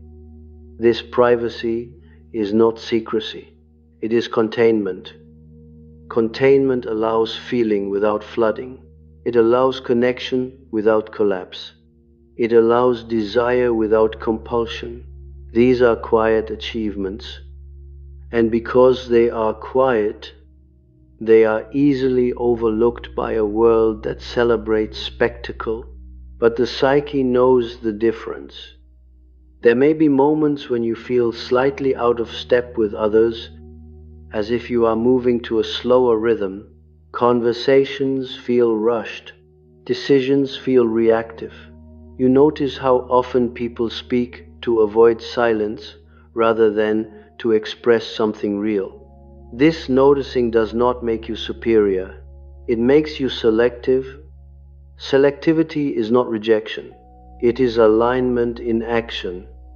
As you move through time with this selectivity, you may encounter new forms of loneliness, not the loneliness of abandonment, but the loneliness of standing in a space that few inhabit.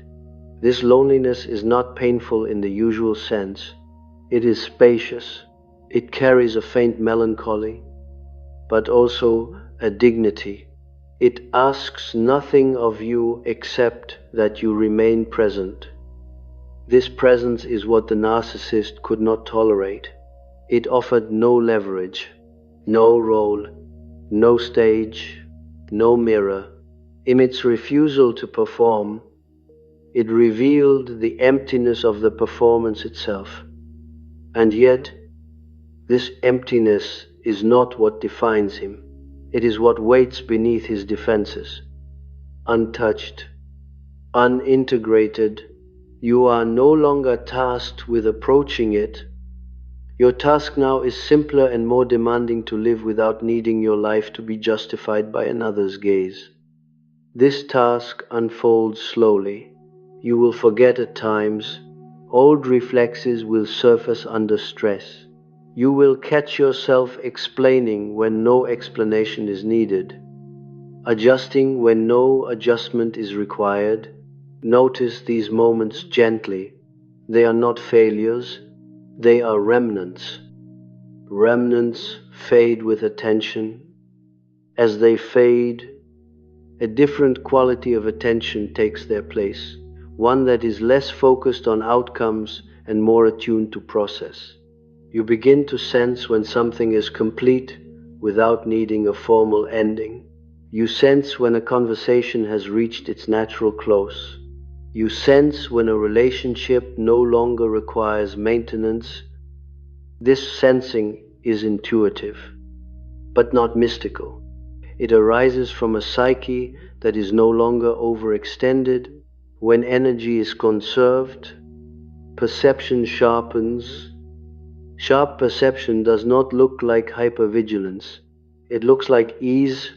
You notice more because you are not managing yourself constantly. The world appears less threatening, not because it has changed, but because you are no longer meeting it from a place of internal depletion. Depletion once bound you to the narcissist. His intensity mirrored your exhaustion, creating the illusion of depth. Healing breaks this illusion by restoring energy to its source. From this restored source, you begin to live differently, not loudly, not demonstratively, but with a steadiness that others may feel without understanding. Some will be drawn to it, others will recoil. You do not manage either response. Management was the old job. The narcissist managed impressions, reactions, narratives. You manage nothing now except your own alignment. This alignment is not fixed. It adjusts, it listens, it responds, but it does not betray itself. Betrayal, you have learned, does not always come from others. It often comes from the quiet decision to override your own inner signals in order to maintain connection. That decision no longer feels available to you. It has lost its plausibility, and so when you think back on what happens when a narcissist meets a healed empath, you may realize that the most significant event was not the encounter itself, but what followed: the slow, irreversible shift away from lives organized around need, toward a life organized around presence. Presence does not promise happiness. It promises coherence, and coherence is what allows happiness, when it arrives, to stay. There is no final lesson here, no instruction to carry forward. The psyche has already reorganized itself around a different center. What remains is to continue living from that center, noticing when you drift, returning without drama, without self-reproach. This return becomes easier with time. As it does, the figure of the narcissist fades further into the background, not as an enemy conquered, but as a chapter that closed when its function was complete. You do not revisit it for meaning. Meaning has moved elsewhere. Where it has moved cannot yet be named. It will reveal itself through ordinary days, through choices made without urgency, through connections that do not require explanation. It will reveal itself slowly, almost imperceptibly, as life lived without the constant negotiation of worth.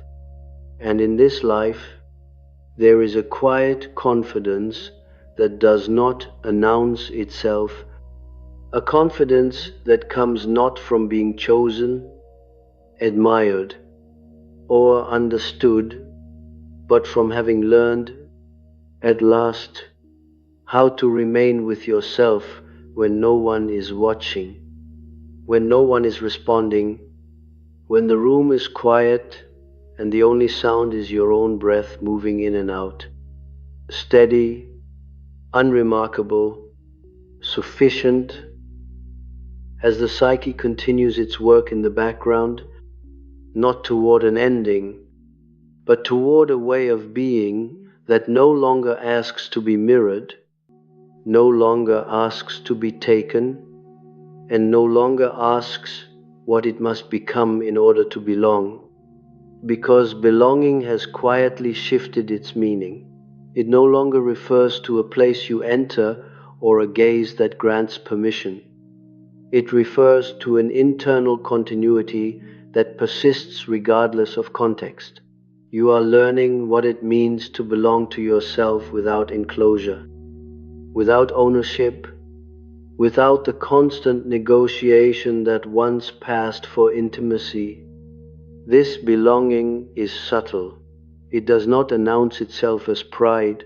It feels more like a soft weight in the chest, a steadiness that remains even when circumstances change, when plans dissolve, when people misunderstand, when silence stretches longer than expected. Something in you does not scramble, it stays. Staying was once impossible. Staying meant exposure. Staying meant being seen without protection. So you learn to move, to adjust, to become what the moment required.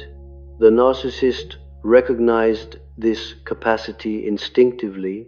He sensed the malleability, the readiness, the exquisite responsiveness. It was not manipulation at first.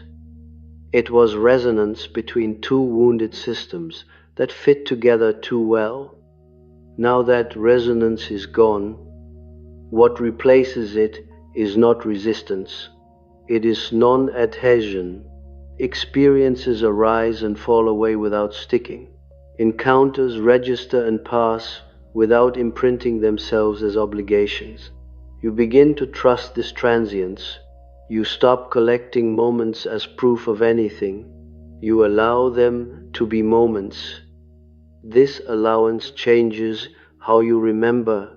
Memory becomes less charged, less directive. The past loosens its grip on the present. You no longer consult it constantly to decide how to act. The psyche retains what is useful and releases what is not, without ceremony. The narcissist cannot do this. His memory is adhesive. It clings to injuries and triumphs alike, preserving them as currency. Each interaction becomes evidence in an ongoing case about his importance. When he meets you now, or when he remembers you later, there is nothing to collect, no reaction to store, no narrative to reinforce. The encounter yields no profit.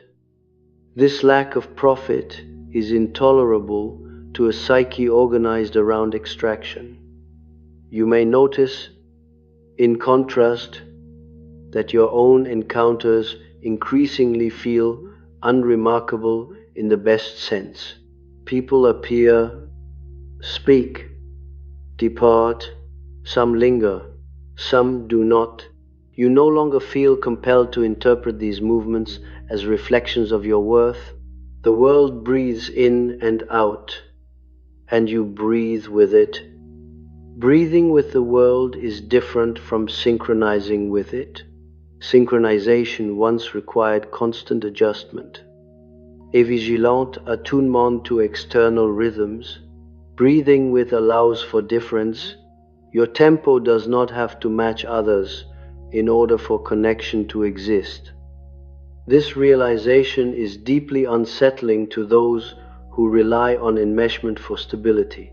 They may feel disoriented around you, unsure how to engage. You are not giving cues. You are not signaling need. You are not offering yourself as a solution. Some will accuse you of withholding. Others will feel inexplicably calm in your presence. Both reactions are informative. Information now is not something you act on automatically. You receive it. You let it settle. You decide later or not at all. Decision making has slowed, not from indecision, but from trust that urgency is no longer required. Urgency was the language of survival. You are learning a different language now, one that speaks in intervals and pauses. This language does not translate easily. It cannot be taught. It can only be inhabited. In inhabiting it, you may encounter a strange resistance from within. A part of you still expects collapse if you are not constantly engaged. It watches the quiet suspiciously, waiting for punishment. This part is not foolish. It remembers earlier conditions accurately. Sit with it. Let it learn, slowly, that the ground is holding groundedness. Over time, becomes less noticeable. Like good health, it fades into the background. You do not think about it unless it is threatened. This is how you know it is real. The narcissist never experiences this background stability. His inner world is always foreground, always demanding attention. There is no place to rest. When he encounters someone who rests without effort, he experiences it as abandonment even if nothing has been withdrawn. Abandonment, for him, is not an event. It is a state he is perpetually trying to escape. You have stopped running.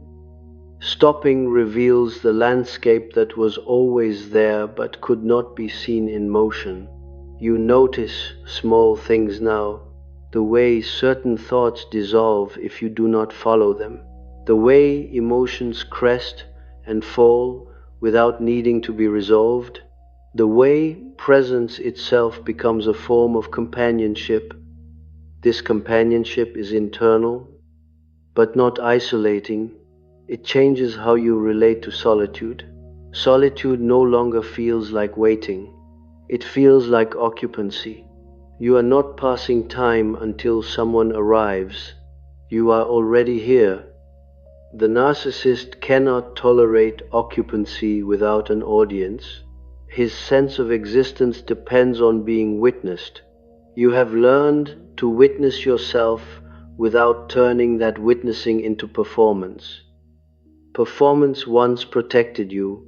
It kept you relevant, valuable, indispensable.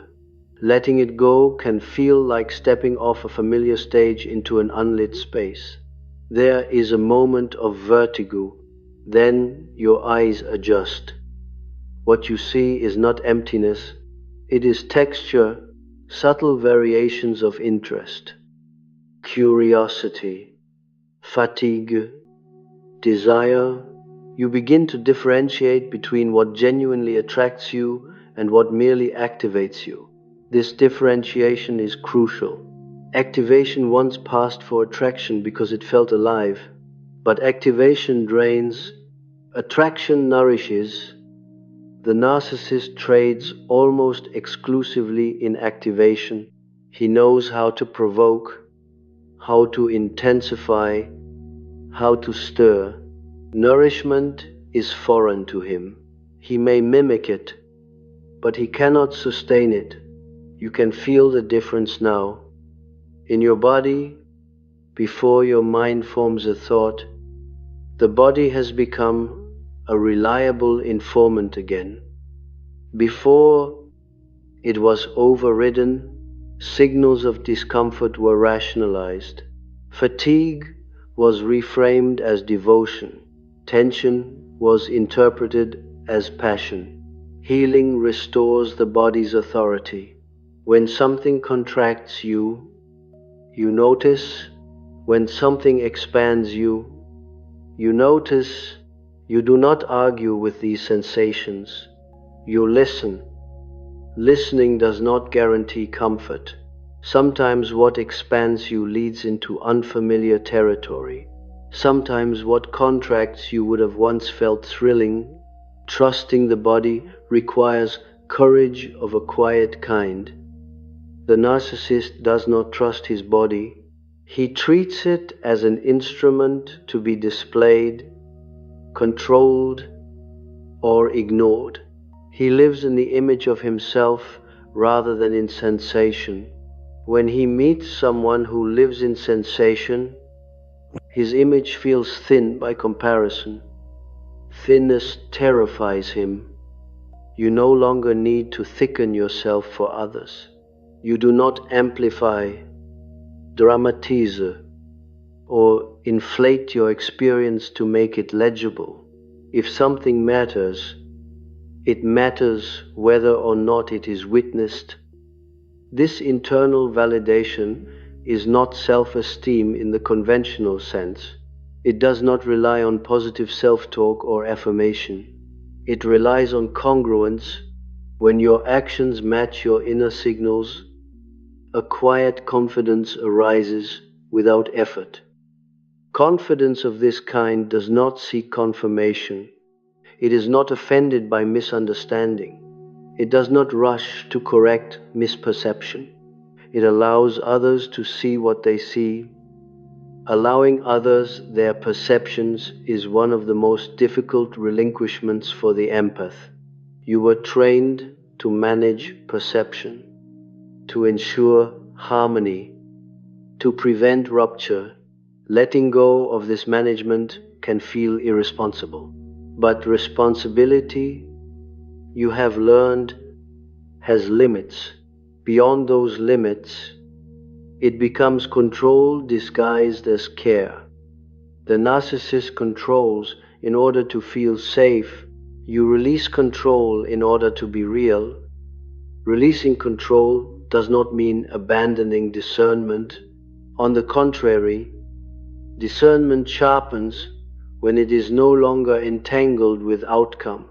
You see more clearly because you are not invested in being seen a certain way. This clarity may, at times, feel lonely, not because you are alone, but because fewer people can meet you where you are.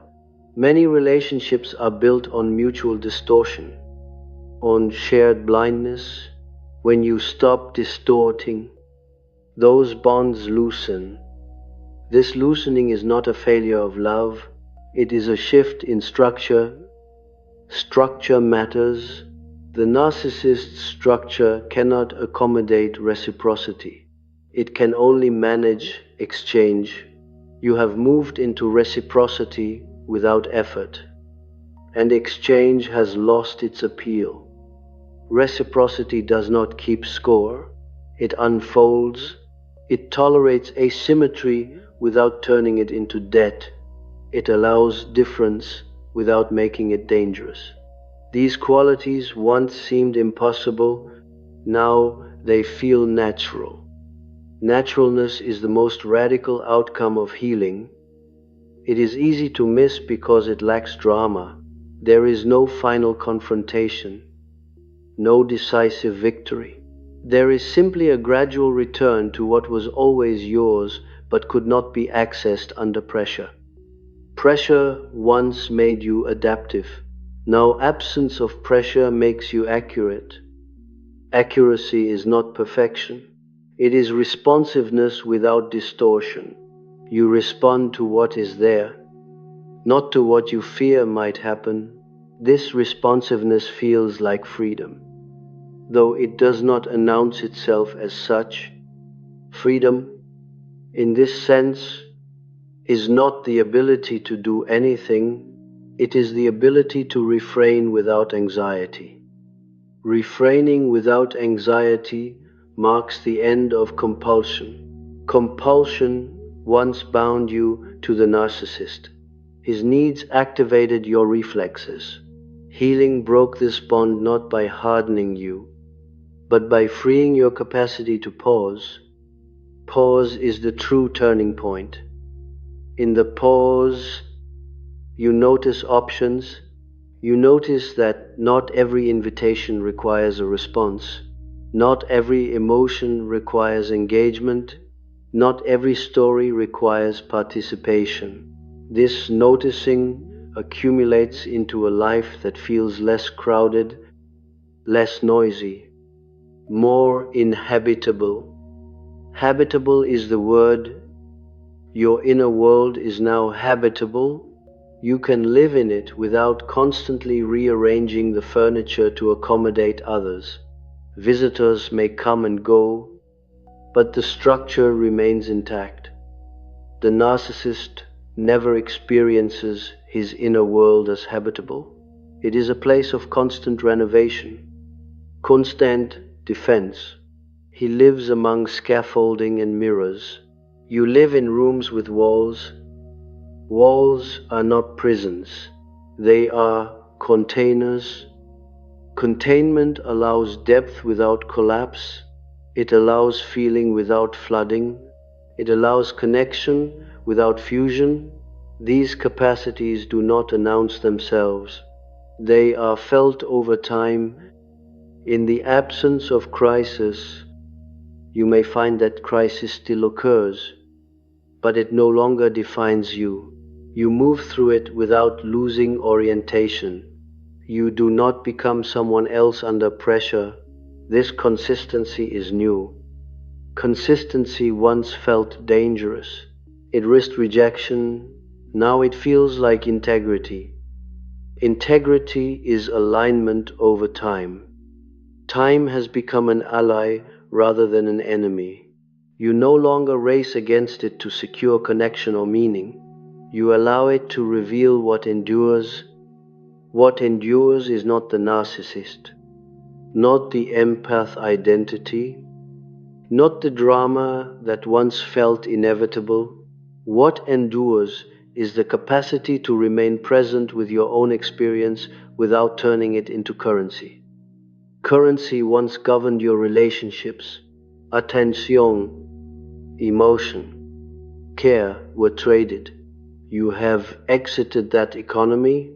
You live now in a different exchange, one that does not operate on scarcity. Scarcity drove the old pattern, scarcity of love, of safety, of recognition. Healing reveals that what you sought through others was not scarce. It was inaccessible to you then. It is accessible now. This accessibility does not make you self-sufficient in the mythic sense. You still need others. You still connect, but need no longer dictates the terms. Terms are set quietly now, through presence rather than negotiation. As this settles, you may feel a subtle fatigue lift, not all at once, but gradually, like fog thinning. You have been working very hard for a long time without knowing it. Now, effort reduces. Reduction of effort does not mean passivity. It means efficiency of the psyche.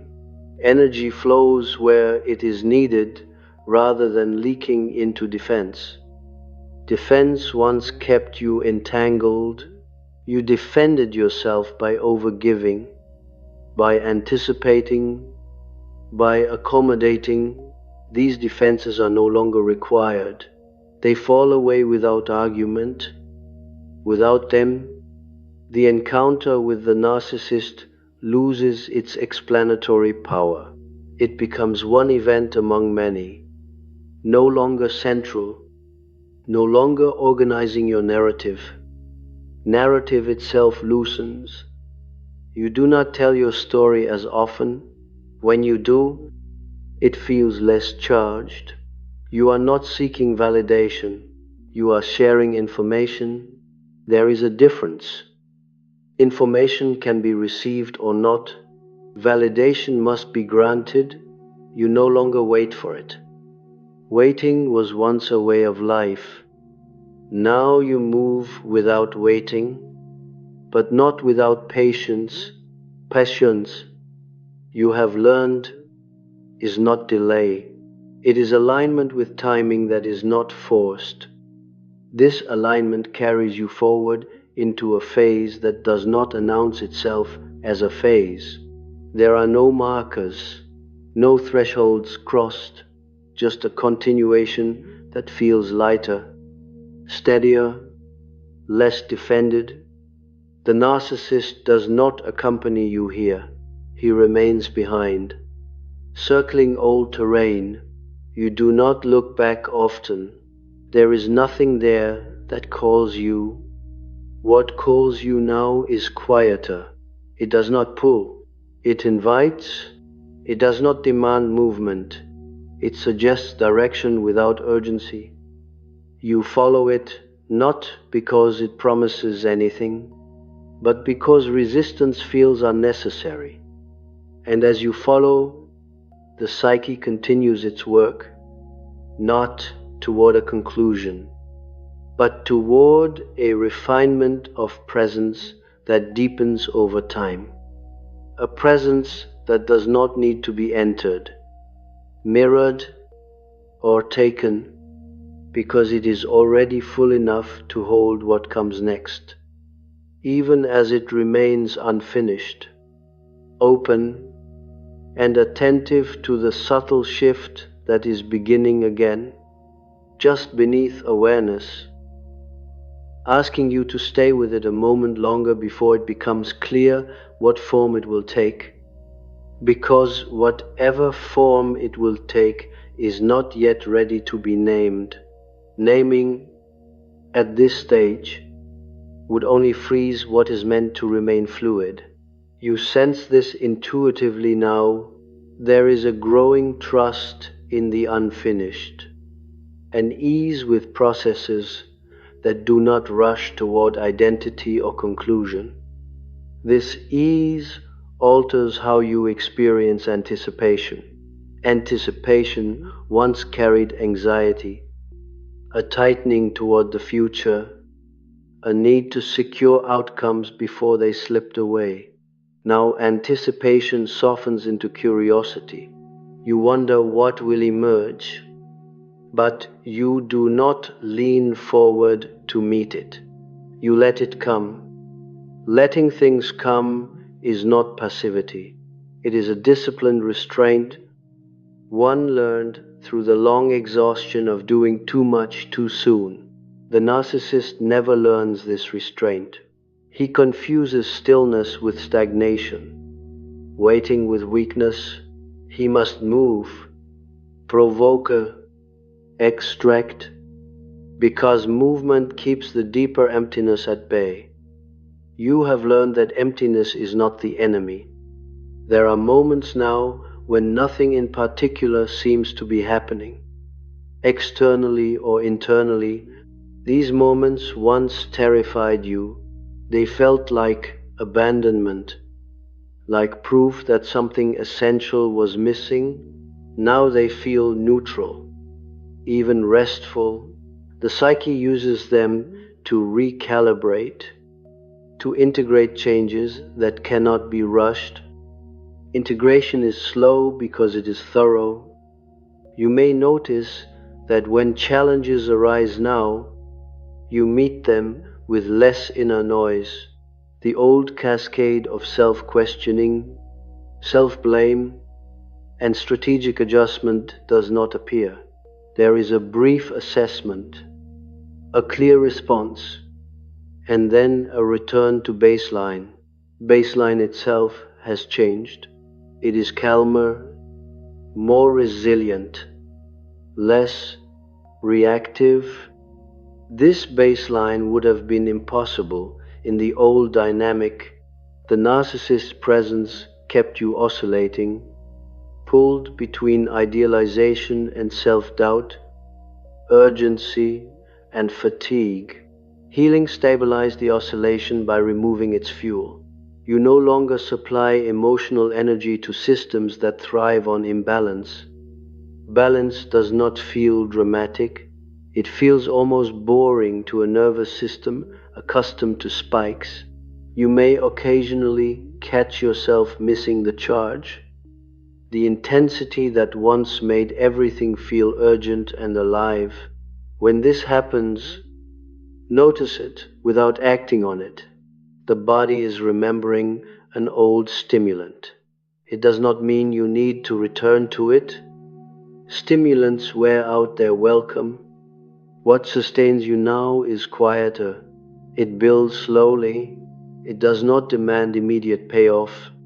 You begin to recognize satisfaction not as excitement, but as a sense of rightness that lingers without effort. Rightness does not need to be defended. It does not require agreement. It simply is. The narcissist cannot tolerate this rightness because it does not revolve around him. He requires relational centrality to feel real. You have discovered a different axis of reality, one that does not collapse when another turns away. Turning away no longer registers as abandonment. It registers as information about fit, about timing, about capacity. Capacity has become an important word for you, though you may not speak it often. You are aware now of what you can give without cost and what would require self-erasure. This awareness guides you quietly. You do not announce your limits. You feel them. Feeling limits without defending them is a sign of integration. Before, limits had to be enforced because they were constantly under threat. Now they are simply present. Others may bump against them. You notice. You do not react. You adjust proximity if needed. There is no drama in this movement. The narcissist experiences this adjustment as rejection because his identity is fused with access. To lose access is to lose self-coherence. You do not experience it that way. You experience it as calibration. Calibration happens continually. It is not a one-time event. As you change, your limits shift subtly. You listen for these shifts. You respect them even when it is inconvenient, especially when it is inconvenient. Convenience once governed your relational choices. You bent yourself to maintain harmony, to avoid conflict, to keep connection intact. Harmony achieved through self-betrayal is fragile. It collapses under the weight of accumulated resentment. Resentment has largely left your inner world now. When it appears, it does not linger. You recognize it as a signal that a boundary was crossed or ignored. You respond accordingly. Resentment no longer has to shout to be heard. This changes how you experience anger. Anger no longer erupts unpredictably after long suppression. It appears proportionately, briefly, and then recedes once the signal has been registered. Anger becomes informative rather than destructive. The narcissist's anger is never informative. It is defensive, inflated, designed to control or punish. When he encounters someone whose anger does not escalate, does not invite counterattack, does not feed the drama, he feels disarmed, not soothed, disarmed. Disarmament feels unsafe to him. You are no longer responsible for his sense of safety. Responsibility has been redistributed appropriately. You are responsible for your alignment, your presence, your choices. Others are responsible for theirs. This redistribution is not cold, it is accurate. Accuracy reduces suffering. Much of the suffering you once experienced was not inherent to life. It was the result of carrying responsibilities that were never yours. Letting them go frees energy. That energy does not rush outward immediately. It gathers. Gathering energy can feel like waiting, but it is not passive. It is preparation without agenda. Something in you is forming, but it is not forming in response to lack. It is forming in response to possibility. Possibility feels different now. It does not promise rescue or redemption. It invites exploration. Exploration does not require you to abandon what you have become. It builds on it. You move forward with less fear of losing yourself because you know now what self-loss feels like. And you know the signs. You trust your ability to notice them early.